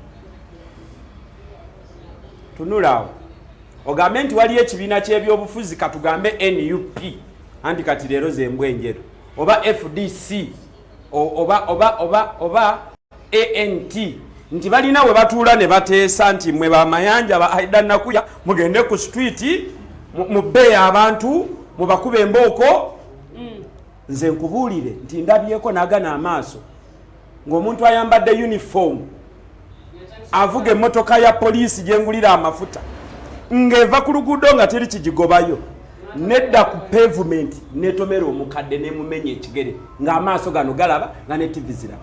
Era njagala kugamba nti tebaali ba NUP oba ba FDC oba ba DP abagende wa zebra ne bamukuba amasasi mukazi we n'abaana be kati bali mu nsi gy'otasobola kuteebereza. For the head of state najja n'agamba benabuziza bangambye ffe twamuse. Let me tell you, mu ggwanga omuntu omu bw'afa ng'afudde kiboozibozi kaba kabonero akalaga nti gye bali bangi nnyo abafa mu nfa y'emu ne tutamanya. Lwaki njogera ebyo? Nakyogera dda wano nti Isirayiri bwe yabulwa abantu 11. Kirungi abatufuga baagala nnyo Isirayiri batutegekera nawo olunaku olw'ogendako Isirayiri. Isirayiri bwe yali ebulwa abantu 11 nga ba captives Entebbe yasitula spacecraft yasitula bye tulaba mu firimu nti tebisoboka nejemenya buli teeka every territorial understanding yagimenya ng'ekimya abantu 10 na bameka yayingira mu airspace yaffe nga tetugiwadde rukisa newamba Entebbe Kampala Jinja n'obutawuni obulinaanyewo bantu 10 nomeka we are talking about 40 people unaccounted for mu Uganda for a Minister of Internal Affairs naja nagamba nafe abalala tetumanyi gye bali. And then you proud President Museveni kale katumukubireko mu bugalo olw'ensonga nti ye na bino ebikolwa ffe abakuze nga yekka gwe tulaba tulemeddwa okufunawo enjawulo wakati wa Museveni ne Idi Amin. Tulemeddwa okufuna enjawulo wakati w'ebikolwa ebyo batusomesezza okuva nga tuyonka abasirikale b'Obote basanganga omukazi ne bamufumita ekyambe mu lubuto. What haven't we seen in the era eya Mwami Museveni? Nalaba omukadde ku Entebbe Road nga patrol ya Uganda Police nkiddamu nga patrol ya Uganda Police eva ku luguudo ne mutomera. Era ndabyeko operation z'abamenyi b'amateeka ababbi bemanyi mu kibuga kubanze ndi street child. Abantu bendabyeko bakomandingibwa Silver batula ku mwala wali nga batula ne OC wa CPS instructions bazifunirawo mu court mu lujja lwa court mu garden za court. Okiwulira buli wabe nabeerayo a civil protest beba kuba emigo beba nyago obusimu beba kola buli fujjo sebo soma naawe oli musajja muyigirize. When opposition say that we are going to engage non-violently, nga opposition ye yekulemberwa abantu abalinga General Grigori Mugisha Muntu, therefore abamanye mundu gye bazitunda ne sente zaazo n'amakuba gayinzo ziyingiza wano. What do you think that makes us so desperate tugenda kuba abakutte mundu amayinja? Logic. So njagala kumaliriza nga ngamba nti eky'abantu baffe abatufuddeko abawambiddwa abalemaziddwa mu kaseera kano ke tulimu nga tuli mu lutalo wakati nze sigenda agamba mbu wowe President Museveni ingira mu bintu bino babatuwe abo bajulizi. Those are the matters of this struggle. Era njagala gamba gwandaba atanaba ku kifulo zaako nga gwe Anthony kuba mpuliddo olina sheke gwoyogeddeko no sheke asaaga ati asobola okusaala n'atula ne bazzukulu be. Kino ekintu otegeera impact yakyo nga bakugyemu omuntu. Nze nga bwe nina Bashir mu Kirombe boda rider ne number plate njikuwa gwe bayambaziza combat ne bamutwala mu General Court Martial. So bw'obanga tonna kirabako osobola okwebaza President Museveni n'omutonera n'enkota y'ettooke n'enkoko empanga. But for us who have tested, my friend, ensi eri ku byayo. Nze njagala kugumya aba NUP ne bannayuganda bonna abalowooza bwe bati. One, tetuddamu okugamba nti violence eno efujjo lino balikoze ku Buganda yekka. Oyo yakyogedde yabadde alina byatunoonyako. We must condemn these acts. Oba ziri Kasese, oba ziri Acholi, oba ziri Lango, oba ziri Bukeddi. Munnayuganda omu waafa ne waba mukonjo. It should be a cause enough. Fena bannayuganda bashek babishop baimam bani n'abasawa baganda basituke bagambe President Museveni tolina omulimu gumu gokka kwe kukuuma abantu n'ebyabwe. Omuntu omu okufa nandibadde nsubira nti mu NRM omuli abasajja abalinga gwe muganda wange Anthony munda mu political party mwandibaddemu amaloboozi agagamba chairman nga tegwe president lwaki minister wa internal affairs talisigninga because he has failed his duty. Basatu, Minister of Defense, Minister of Security, the Minister of Internal Affairs. If 40 people cannot be accounted for, it is enough to cause a resignation of these three. Mumawanga galina abantu abali civilized. For NRM okugamba mbu ebyo tubikondeminga, but let the system continue as it is. Kati njagala kibateekako. Eno violence eri organized. It is a punishment to some people for disobeying, for not voting the NRM. It is the DNA of NRM. Okubonereza ne Luwero bakikola ne Teso bakikola ne Acholi bakikola ne Kasese bakikola. So okutula ano kamera tugambe we condemn. It's not enough. It doesn't bring back life. Mayanja ensonga eyo agisimbeko akati. Amuchala Aida ngagwe omukulembeze era azze atunulira ensonga z'ebyo obukulembeze mu ggwanga Uganda. Olowooza ebintu bino lwaki bikyagendera ddala mu maaso? One nalikonze wano ku Alternative Digital nembagamba ekigambo kino by then abampulira n'abandaba nti citizens in Uganda demonstrate but the police in Uganda riots. But citizens ba demonstratinga yo police ne riotinga. Ensonga za kidnap njagala tuzijjemu okubalaata kino sigwe okusoso kirabera twalwa ne tugamba abantu kidnap eno erabirwako ekasese kidnap eno nerabirwako mu northern region tujjukira emyaka gya 1998 government yaliko by then yatta abantu over 40,000. They arrested them and others were killed because they supported Democratic Party. Nabajjukiza wano wetwali wano nti Archbishop Janani Lumu bamutta to the last battle naye naafanga ali ku mazima na bwenkanya. Eno government kyekozesa bino obuwande byawaana mbwera baleeta military ne bagiteeka mu kibuga era mu bulamu bw'abantu nga bugenda tuleetangawo kibooza ate kibalaata nti era waliwo omusuubuzi eyatukubira nanga mwebale mwakoze kirungi lwaki mwagala okubuzaabuza eggwanga okutuuka ku ssa eryo n'eryokubawaayiriza njagala ombulire tubeere bamazima nga tetwerimbye omusuubuzi omwe ow'ekiseka eyalinnya ewa kiseka nga waliyo emmamba mweyo wiiki yonna ya election nakati bayinza okuba nga bamu tebanagenda kola twagala eggwanga lino muveeyo mulinnyonnyole kisentebe wange omulungi buwande ntone gwenjagala ennyo onnyonnyole eggwanga kiki ekya propellinga poliisi okuva eringa ekuba abantu emiggo bweyoola ebifaananyi bya Kyagulanyi bwebiteeka kabangali. Was it bringing peace? Kati ojja wano otulimbalimba mbu mbeera ndeeta dembe. Museveni nno yeefaananyirizaako kankireke President Buhabura kireka tulina okuddeeka ate waliwo okuddeeka amazima naye President Museveni ateekawo embeera ate ne yeefuula problem solver. He's the problem and he's the answer to the problem. Nti ateekawo entiisa eyo mbantu abantu tebajja kunakulonda. We should put it on notice nti abantu abasukka mu miliyoni 10 mu Uganda tebalonda. President addayo neyebuuza lwaki bane 10 tebalonda. Lwaki akalubaka bajja okulonda naye nga balabanga already abali mu lutalo. Tetwali mu kaluka mirembe, twali mu kaluka lutalo. Tewali kireeta military kijijja mu barracks. Kijireta kijireka wakiseka abantu bagenda londa president abantu bagenda kulonda president gwe baagala nyenyenyenyenyenyenyo naye ekibuga Kampala kyonna ekibuga Mbarara kyonna ekibuga Ggulu kyonna nga kijjudde mamba kati gwe tewali port tewalaba malini abasirikale abambadde ebyambalo byonna nga be bali ku nguudo n'emmundu nagenda waliwo ekifo koloba kiyita Summit View okulonda nga tali musirikale tolonda bali batangira buvuyo leka nkubuulire ani yali atandise gwe wali okalabye wakavuyo anti nga ndoza nga batunulira kyaliwo bino ebikolwa ebya kidnap by the way kikola kyabwa nakyemalira era tukivumirira and we are warning this government oba naffe mugenda tuwamba but very soon we are going to begin a movement ereeta abantu bonna be mwakidnapping okuva ku mirembe egyedda okuva ku mirembe egyemabega okuva mu mirembe ne Dr. Kano Kiza Besigye nga ali presidential candidate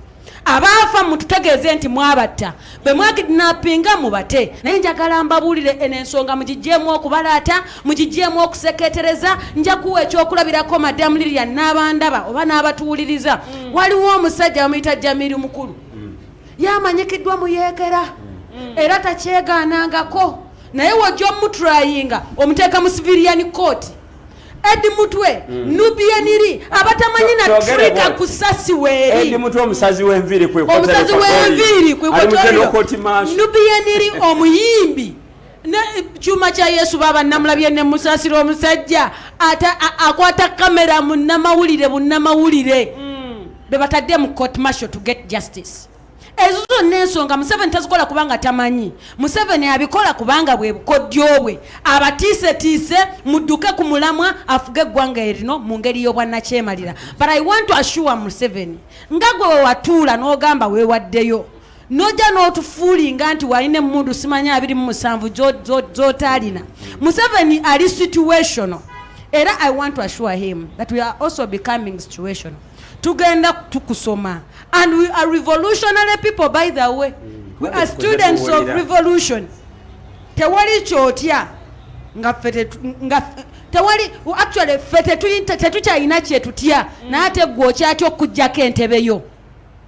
So in a peaceful and manageable manner, as soon as possible and immediately as I speak, twetaaga President Museveni kubanga tewali buwande tebakulimba nti waliwo omuntu gwe bayoola ne bamusibanga Museveni tamanyi.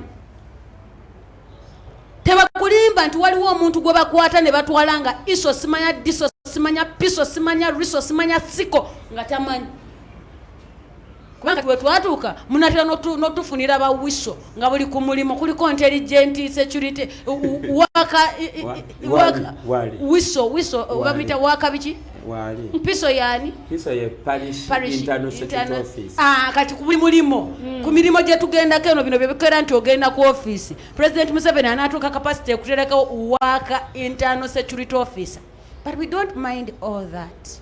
The zeal lies back kuba na Uganda be mutulugunya guno omusaayi gwamu era guno omusaayi gujja baddako. Nalina omuntu neŋŋamba nti abaana ba Isirayiri bakabira nnyo Katonda abawe kabaka n'abawa Sawulo ne bajaganya nti abawaddaani naye yabawa ekikolimo ne batuuka ne bamukoowa ne bannayuganda mu biseera by'amiini bakaba nnyo basooka zina mazina ngajja bafune omuki omukulembeze najja Katonda n'abayamba najja n'abasuubiza nti tulina mu fundamental ki kati tuli mu rudimental change. Njagala kubuuza mwami bw'indako katono President Museveni bino ebikola byakola ebyokuwamba abaana ateeka lino state to be a hooligan state. Abikola abiraba era tugenda kukihandolinga naffe ng'engeri gyakikola ki gyakihandolinga. Ate ffe abamu we twogera ntusibira entebe mu ntebe tetujja kutya kusimbula kigere magere no matter the situation. Njagala kubuuza mwami Buwande nti olowooza mu Uganda tulinamu freedom of speech and expression? Ekisooka Lediane kantandikire muganda wange we yakomye ne mwanyinaze Aida. Ekisooka abatulaba I want to pass a disclaimer. Nti kyendowooza nti nze ng'omuntu oba n'abalala abali wano bonna ne Digital TV tetuli part and partial ku ndowooza ya Aida. Owulidde kubanga nze banga lyonna baŋŋamba abavubuka kubanga tulina freedom of speech bano ba muganda wange ono Mwami Mayanja babimanyira simanyi emirundi emeka gye bamututte. Owulidde naye manyi nti mwanyinaze Aida tandayitako mu mbeera eyo. Owulidde naye so twagala I want to pass a disclaimer nti embeera eyo egamba nti simanyi tulina movement simanyi tugenda kola bwe kiti zenga Buwande sikiriiko era sikola ki sikirimu and I don't subscribe to that. Owulidde era ndowooza nti ne Digi Talk okujjako okuwa abavubuka platform does not subscribe to what does not subscribe to that. Owulidde so ekyaffe nze kyendowooza nti omuvubuka olwalo kyeyandikoze is advocacy. Owulidde kubanga olina okumanya obuyinza buli ludda wa olina okumanya nti gavumenti ekutereddewo olindako Aida olina okumanya nti gavumenti ekutereddewo platform.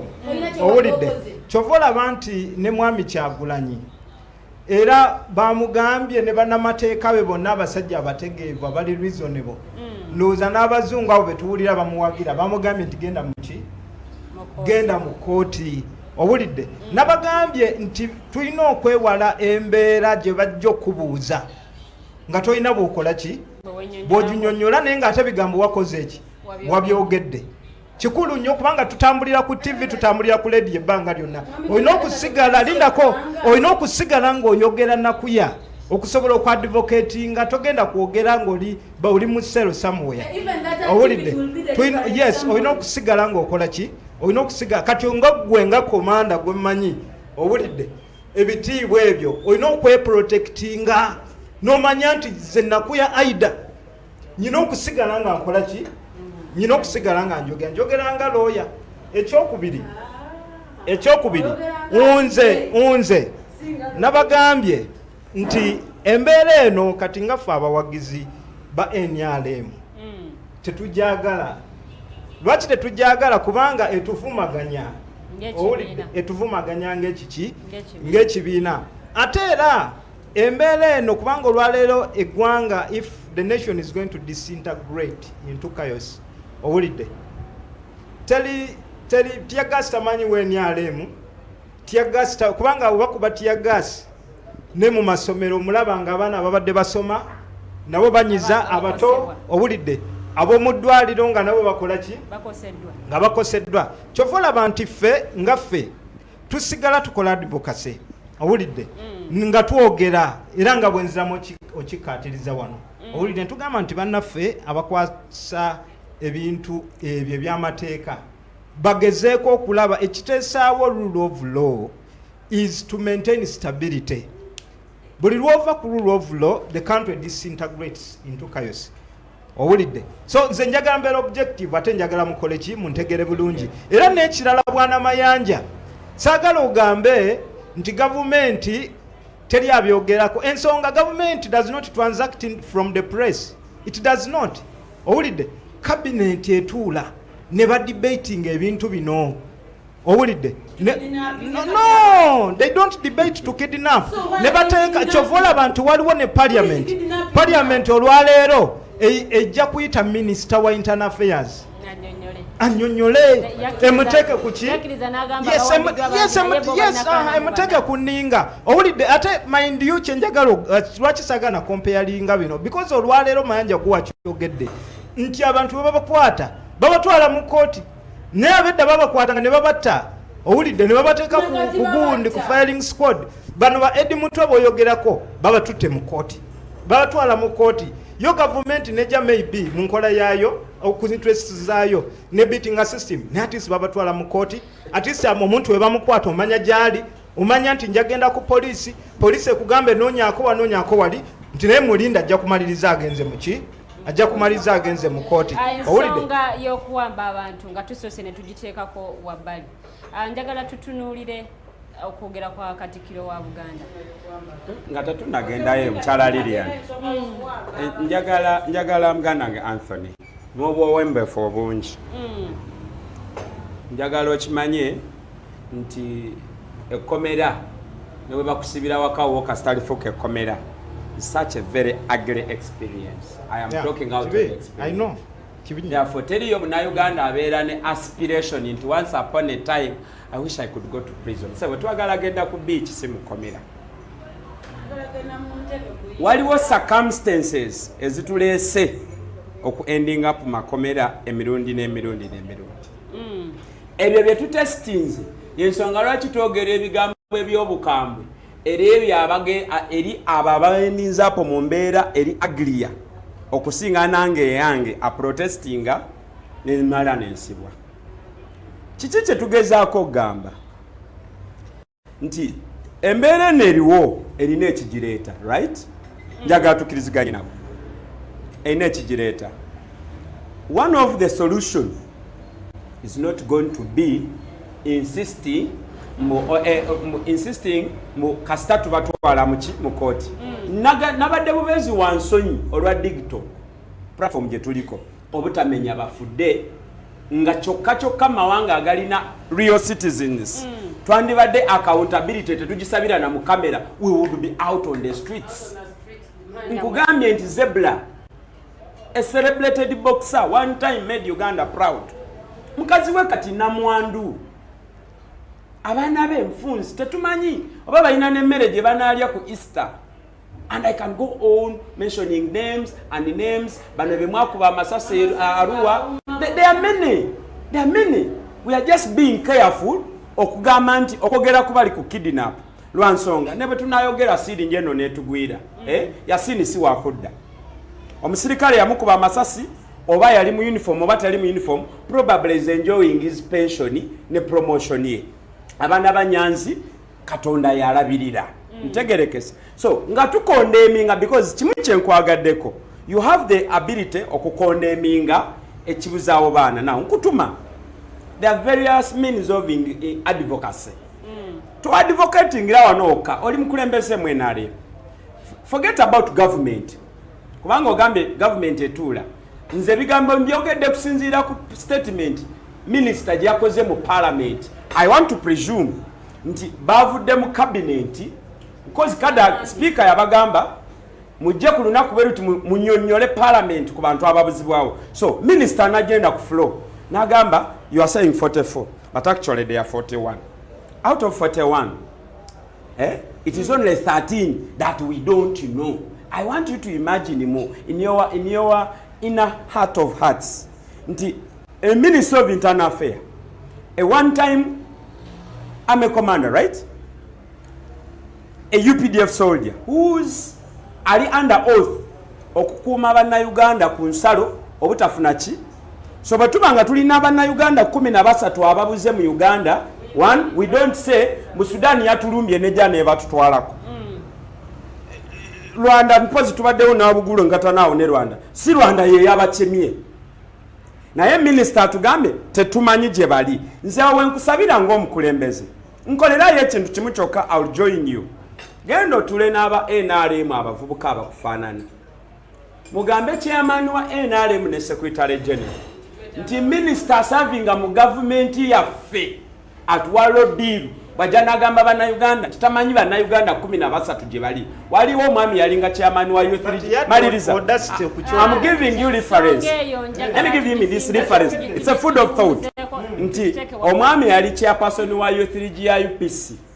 Bamitanga Bright Omongini, something like that. Baba minister we yakolanga bye batakkiriziganya nabyo nga UPC party. Ye ng'omu nga ba holding accountable. Now I want you to use diplomacy.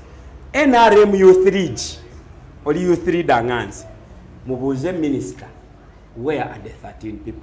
Bino byetugamba ku advocating nga bwe tubendinga law nga abajasi bwe batukolako effujjo nga bwe tubongera omusaala bwe tubagulira uniform ne mundu empya nga bwe bajja batongera tukolako effujjo enyindo oginyigiriza ina point gyeko mu kuleeta emira ne leeta musayi. That is where Nakuya was trying to point out. Obudde bututwalaganya ate nga tukyalina ensonga endala ez'okwogerako. Essimu koyinza okuyita okubanga obuuza ekibuuzo mu studios live eri 0789 017145. Enamba eri 0789 017145. Noti 789 noti emu 745. Yasimu koyinza okuyita okubanga okuba mu studios zaffe n'obuuza ekibuuzo ate ne babeera nga bakikuddamu. Njagala mu dakiika zino ezisigaddeyo twogere ku bigambo Katikkiro wa Buganda bye yayogedde bwe yabadde agenze ku mukolo gwa mubaka Medad Lubega Sseggona. Mama we yabadde alina ka celebration akatonotono nga yebaza Katonda ku myaka gy'asobodde okubeera nga mutuusaako ate era nga Katikkiro ono yabadde omugenyi omukulu. Yayogedde ku kalulu kano akakaggwa n'agamba nti Museveni General Yoweri Kaguta Museveni kyeyavaayo n'ayogera nti Abaganda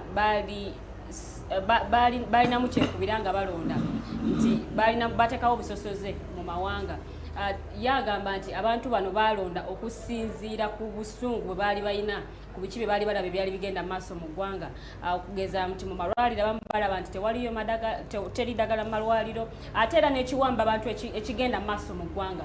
Nti ze zimu ku nsonga ezaleetera abantu bano okulonda abantu be baali bakola ki, abantu be baali baagala nga tebeekubidde nti oba nze nonzoonerwa kuba nti ki oba nonzoonerwa kuba nti wa ggwanga lino, naye nga bo balonze okusinziira ku bwagazi bwe balina eri omuntu oyo n'okulaba nti baagala enkyukakyuka mu ggwanga Uganda oba ne mu byobukulembeze bwa Uganda. Mwami Mayanja, okwogera kwa Katikkiro kuno okwogerako ki? Mu ddakiika ntono nnyo kubanga obudde butuyiridde Charles Peter Mayiga ali entitled ku bigambo bye. Bwe tutandika bidigestinga kati tujja kufiirwa ekinene ekibirimu.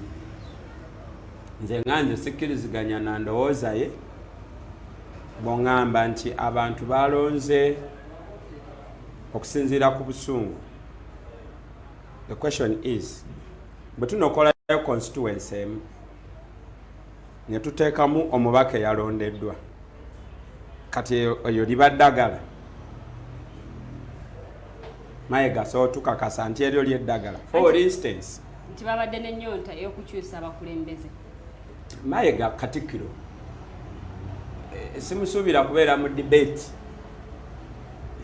eri limited subira nti alina okukola debate eri broader ng'erina substance bwe tuba nga twogera ku Uganda nga tufocusinga focal point Buganda. Of course tulina challenges but they are not unique to areas endala. Bwavu Bwosange Busoga Eteso n'awalala n'ebirala. Mayiga yandibadde kati ayogera ku solutions. Yandibadde ta justifying nga kyakoleddwa mu busungu. It underscores his leadership credentials. Fena tukkirize tiwaliwo decision ezaagenze mwalo yamugiyita atwavirus simanyi oba byebyo. Waliwo decision yagetinze extreme and I know abalonzi bajja kukola ki bajja kwogera nakuwa n'ekyokulabirako nti abeekawempe South already bakubye eddenduulu nga ne gwe balonze tannalayira abakulembeze b'obutale obuli mu Kawempe South omubaka gwe bakubye akalulu mu COVID yakola buli kyetaagisa yabawa emmere n'abawa ebiyambako akatale okugula ku alcohol. Jjukira condition y'okugulawo akatale waliwo nobeerawo sanitization then in a space n'ebirala. Oyo omusajja Munyagwa yabawa amazzi agakulukuta buli lunaku nga biiru yagisasula ku buli katale si kidomola kimu wabula bingi nnyo ku different entries ez'obutale. Abakyala bwe basulira mu butale eyasooka okugaba mosquito net n'amasuuka yali Munyagwa.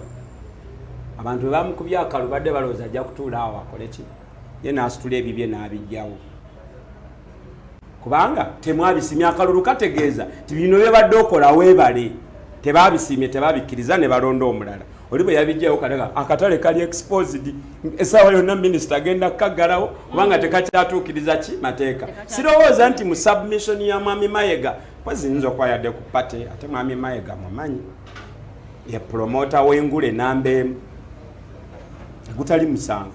So I want to believe nti yanywedde yayogedde no Mayiga is a layman tukkiriziganya omukulu no oli mukulembeze eri yabadde ku mbaga gye yabadde ate kankubulire mukulu Anthony nze ensi gye nzikiririzaamu buli mukulembeze is a candidate for public scrutiny. Ngambye no okay kati tukikole bwe tuti do you dispute nti si marketeer one beer gwe bayite engule Muchala Aida. No, Lillian, this is a very serious issue. See a chief marketer ya wengule. See a chief marketer. Ani atu. Ekigambo ngule wasoka chiulira kwani. Mayiga. Atena mulabako ku TV. Lagu testing anaguwera obujulizi. Now, Mayiga bwabajja okwogera tusoke twebuuze. Ayogedde anywedde ku ngule because abantu tebannaba kutestinga ku testinga. Kutubulira nti balonze solution. Wabaddewo ebizibu. Balonze solution, then you come to make that statement. Nze kunokolede abakawempe South. So nze bigambo bya Mayiga, ebya Mayiga, ow'ettofaali. Bw'aba abyogera nsooka kebera ku ngule. Mukyala Nakuya, njagala okubuuza ekibuuzo kino nti omukulembeze w'eggwanga ebiseera ebisinga avuddeyo ng'agamba nti ba cultural leaders ne ba religious leaders ayisimu yineze. Hello?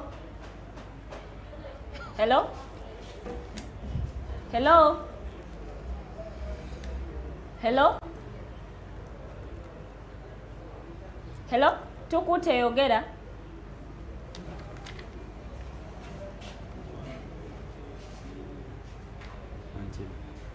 Hello? Tayogera. Mukyala Nakuya. Nyabo.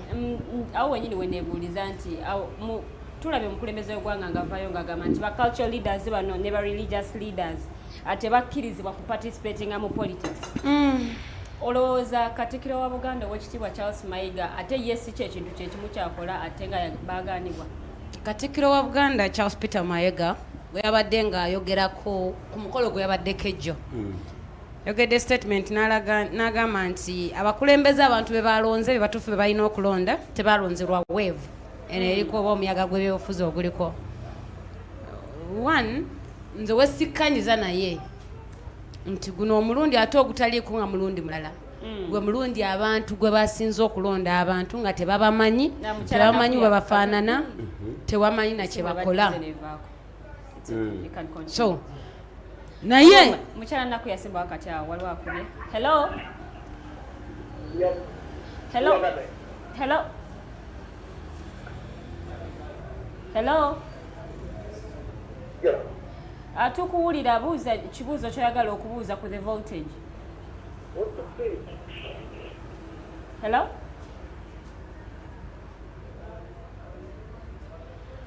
Mukyala Nakuya agenda maaso.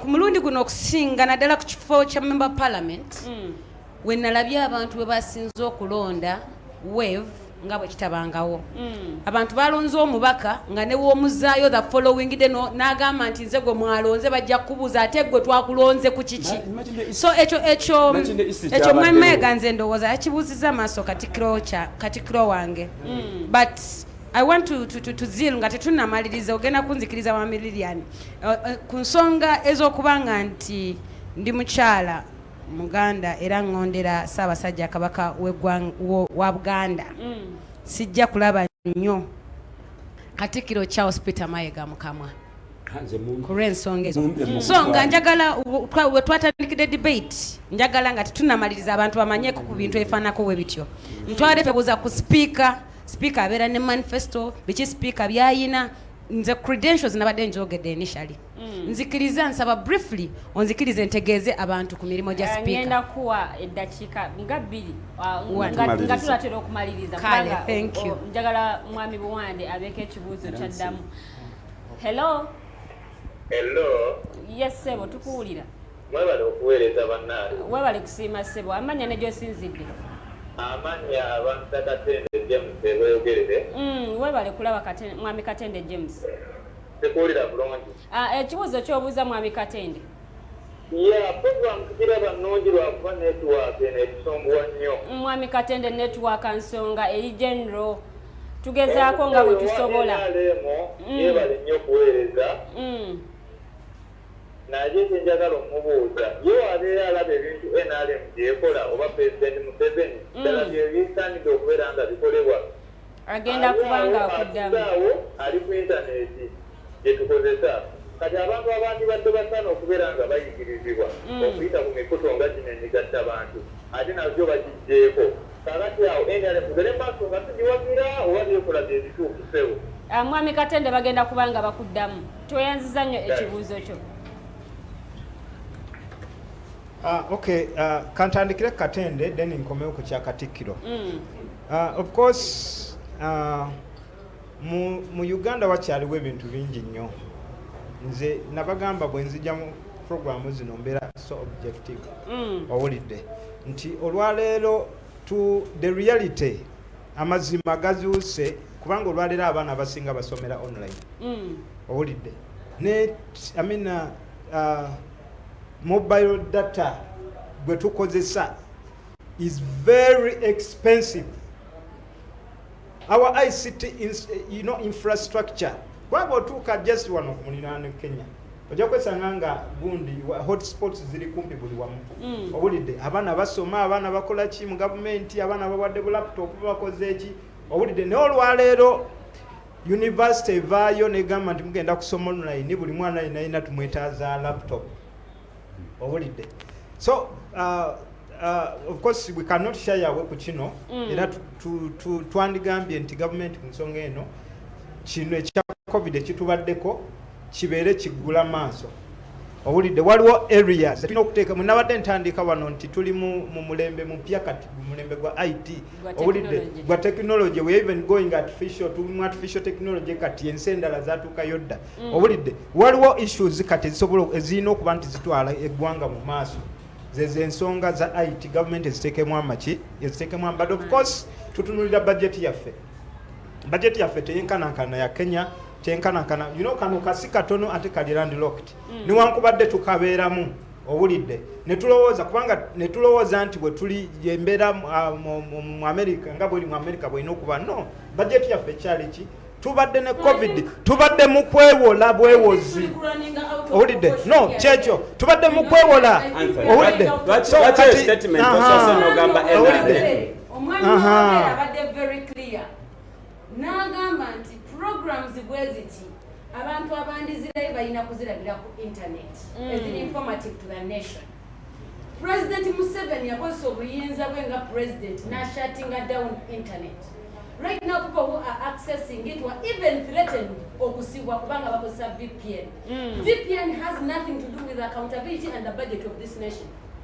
Internet is a data wanze gwengula n'enteeka kubanga government ya Uganda tempa government ejakola kyonna kyesobola okukuuma eddembe bweba nti munnayuganda agenda kukozesa internet okumobilizinga to mobilize riots, then internet bajja kukola ki bajja jijjako ate Uganda si okasi no government si yesoose si Uganda si yesoose waliwo n'ensi juzi yabakozeeyo ku internet bagijjeeko era bagenda jijjako kumala emyezi tubakubireko mu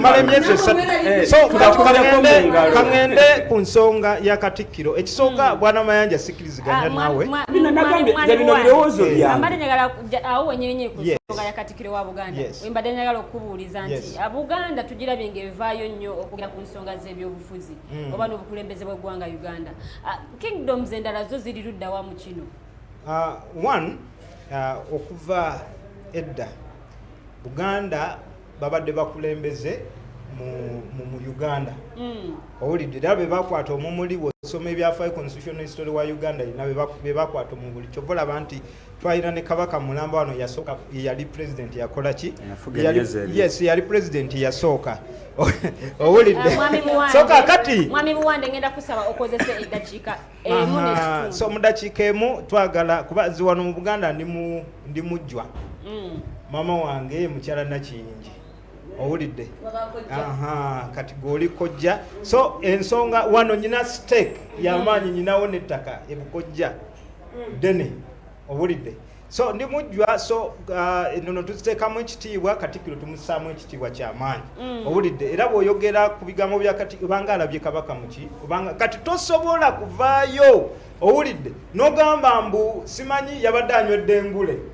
oba ofudde oba okoze eki ate musajja mutegeevu musajja munamateeka kyendowooza ntasobola kwogera bigambo nga tabirowoozezzaako owulidde naye nga ekituufu kye kino Aida kye yagambye nti of course I want to pay tribute ku bakulembeze mu dakiika emu gye nnyina abakulembeze nga muto wange Derek Aida okimanyi Derek yayiseewo nnyeko owulidde yes abo abaana tubadde nabo ate abaana ffe tubaguluminze mu byobufuzi mbebaza I don't know owulidde nanti kati buli kimu kiriko start mu sembatya owulidde Rina n'abaana abayiseemu eyo ne mu Mugundi muganda wange yayiseemu nga sente wa district we Kamuli so yeah. Thank you so much. We know that sigenda kuwa opportunity endala nabo obudde buweddeyo anjagala okwebaza ne muganda wange Norman. This is a very good initiative. Njagala okwebaza staff yonna ya Digi TV webale okutambuza ekintu kino bulungi kintu kitwale mu maaso naye nga tukitwalire ku mulamwa because twagala kera kumanyi ate nga Digi TV ekoze eki alternative digital ate nga bagigadde owuli kyovola bagwenga present olina obuvunaanyizibwa okuvaayo no disclaiming nga buli budde owulidde nogamba kakati ffe ekyo si kyaffe owulidde ensonga ezo ezoogerwa za bamayanja naba Aida tweyanziza nnyo tweyanzege Mwami Buwande. The Voltage program gy'okyalaba tunatera okubanga tuwunzika naye nga njagala okuyisaawo ensonga eno bannaffe abakomentinga olulimi tukozese olulimi olutavuma olulimi olwo oluvuma si lulimi lulungi nnyo bw'obanga owagira kibiina kirala nga n'oli akomentiza awagira kibiina kirala tewaba nsonga lwaki ate vuma omuntu oyo akomentinze gwe kyowulira nga tokyagala olulimi oluvuma tulukyuseemu mwena babadde balaba mwebale nnyo mwebalire ddala mu kaseera kano Mwami Mayanja katusiibule n'oluvannyuma mukyala Aida naye atusiibule ate tubeere nga tuclosing mu ddakiika emu Mwami Anthony twala obudde bwo onoonyereze ku kintu kye bayita the African Union Youth Initiative on silencing the guns in Africa. You are going to find out a lot. Okitegedde ojja kutegeera nti emirembe tegitegeeza kusirika kwa mundu naye ekigambo mirembe kinene kirimu ebintu bingi. Namba 2 bwe mbadde njogera ndowooza ndwerinze nnyo ku bigambo bya Katikkiro Mayiga, but in the equal measures sikkiriziganya na bigambo bya Mwami Museveni ogamba nti abalonzi b'e Buganda baafuuse sectarian olw'okuba abalonze bye balonze lwa nsonga emu. Ffenna tukimanyi nti ankole equally okumala ebbanga ddene ebadde eronda President Museveni and no one questioned it. After all, charity begins at home. Kati Mwami Kyagulanyi, Mwami Museveni adda ayagala bakalamojja be babasinga omutegeera. Ekyokubiri, nze sikkiriza nti bwe ngamba Nakuya Omudaama ti nze ndi Muganda tidde afe saati ennungi nandigitutte Buganda nga siganye Nakuya naye kutwala saati nnungi e Budaama timba nfuuse sectarian. Ebigambo bino waliwo omwami omwe yagamba nti politics mu bazungu gye tukoppa ekigambo sectarian tekiriyo ne politics wa United States of America ali defined ku segments zezimu naffe ze tukola ki mbadde ntunulira abanalizing akalulu ka Biden nga bagamba kabaddemu balatino okiwulira naye ffene bwe tugamba nti Abaganda olwo tufuka sectarian. So njagala kusooka nga maliriza nkubire companies omulanga ntale skin care ruzira gwe nja kufiirako okulanga kati tulangire eno ku zi digital platforms ngeno digital ko program ino voltage etanisoleta abanene nga Muganda nga Anthony. That means ensi kati yazze eno ziri TV za kulwana n'omukyala ku remote buli omu aba n'essimu ye. So companies ne government Anthony tutere yakalango mu government ba marketing ne platform eno naffe tuberenga tambula tugenda kubanga tukabategereza ddala nti gwayagala okulanga naffe oli most welcome. Leeta obulango bwetujja kubanga tubukuzanyira bulungi nnyo nnyini ddala. Amukyala Nakuya eddakiika eryemu actually eyiseeko ne second eziwerera eyiseeko second eziwerako njagala okutegeeza bannayuganda ekifo ekigenda okubeera very hot kyekiposi kya Speaker Parliament Uganda ne Deputy Speaker Parliament Uganda because basalawo nnyo kinene ku ki ekibagenda mu maaso mu ggwanga Uganda.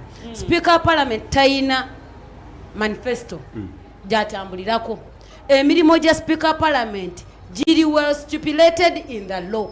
Speaker Parliament kyatwala wali buba bwongo bwe bwangu bwabwo ku articulating issues capacity kukola ku nsonga ezo na ngeri ki gyali easy to pick and even interact with other nations okulaba ng'eggwanga libeera ku mutindo.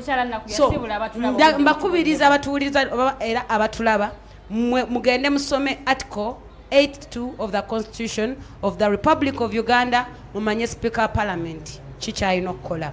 Njagala okubeebaza aba Alternative Digital Uganda mwebale nnyo okutuwanga platform olutatadde and still in the same spirit I want to appreciate the entire team. You're such a wonderful team on the move. If you are only women, I would say women in motion. This is very good. This is Katotonda Babubi Mulongo. You are all a team. Thank you for the call. In a special way. Mulongo twani mukubideko obugalo lwa Thank you so much. In a special way, manja to dragging off. Nsaba ba members of our parliament okubakubiriza. Kindly don't exchange your gold for salt.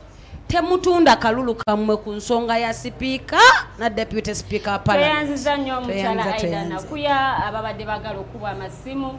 Enamba kangisome so that next time musobola okubeera nga mu participating bulungi. Enamba eri 0789 017145 0789017145.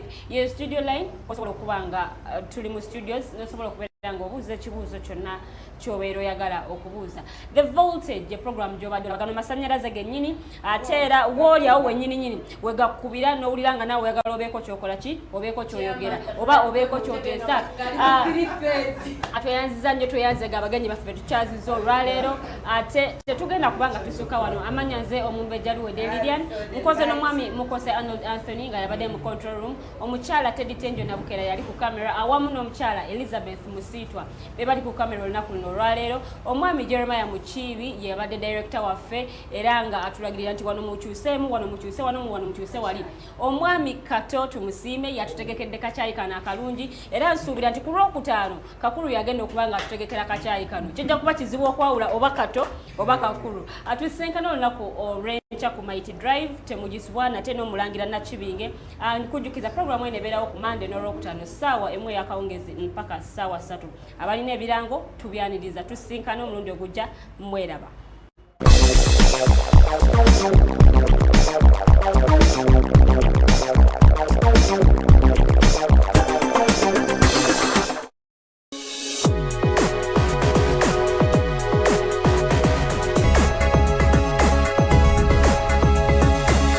The Alternative Dig Talk.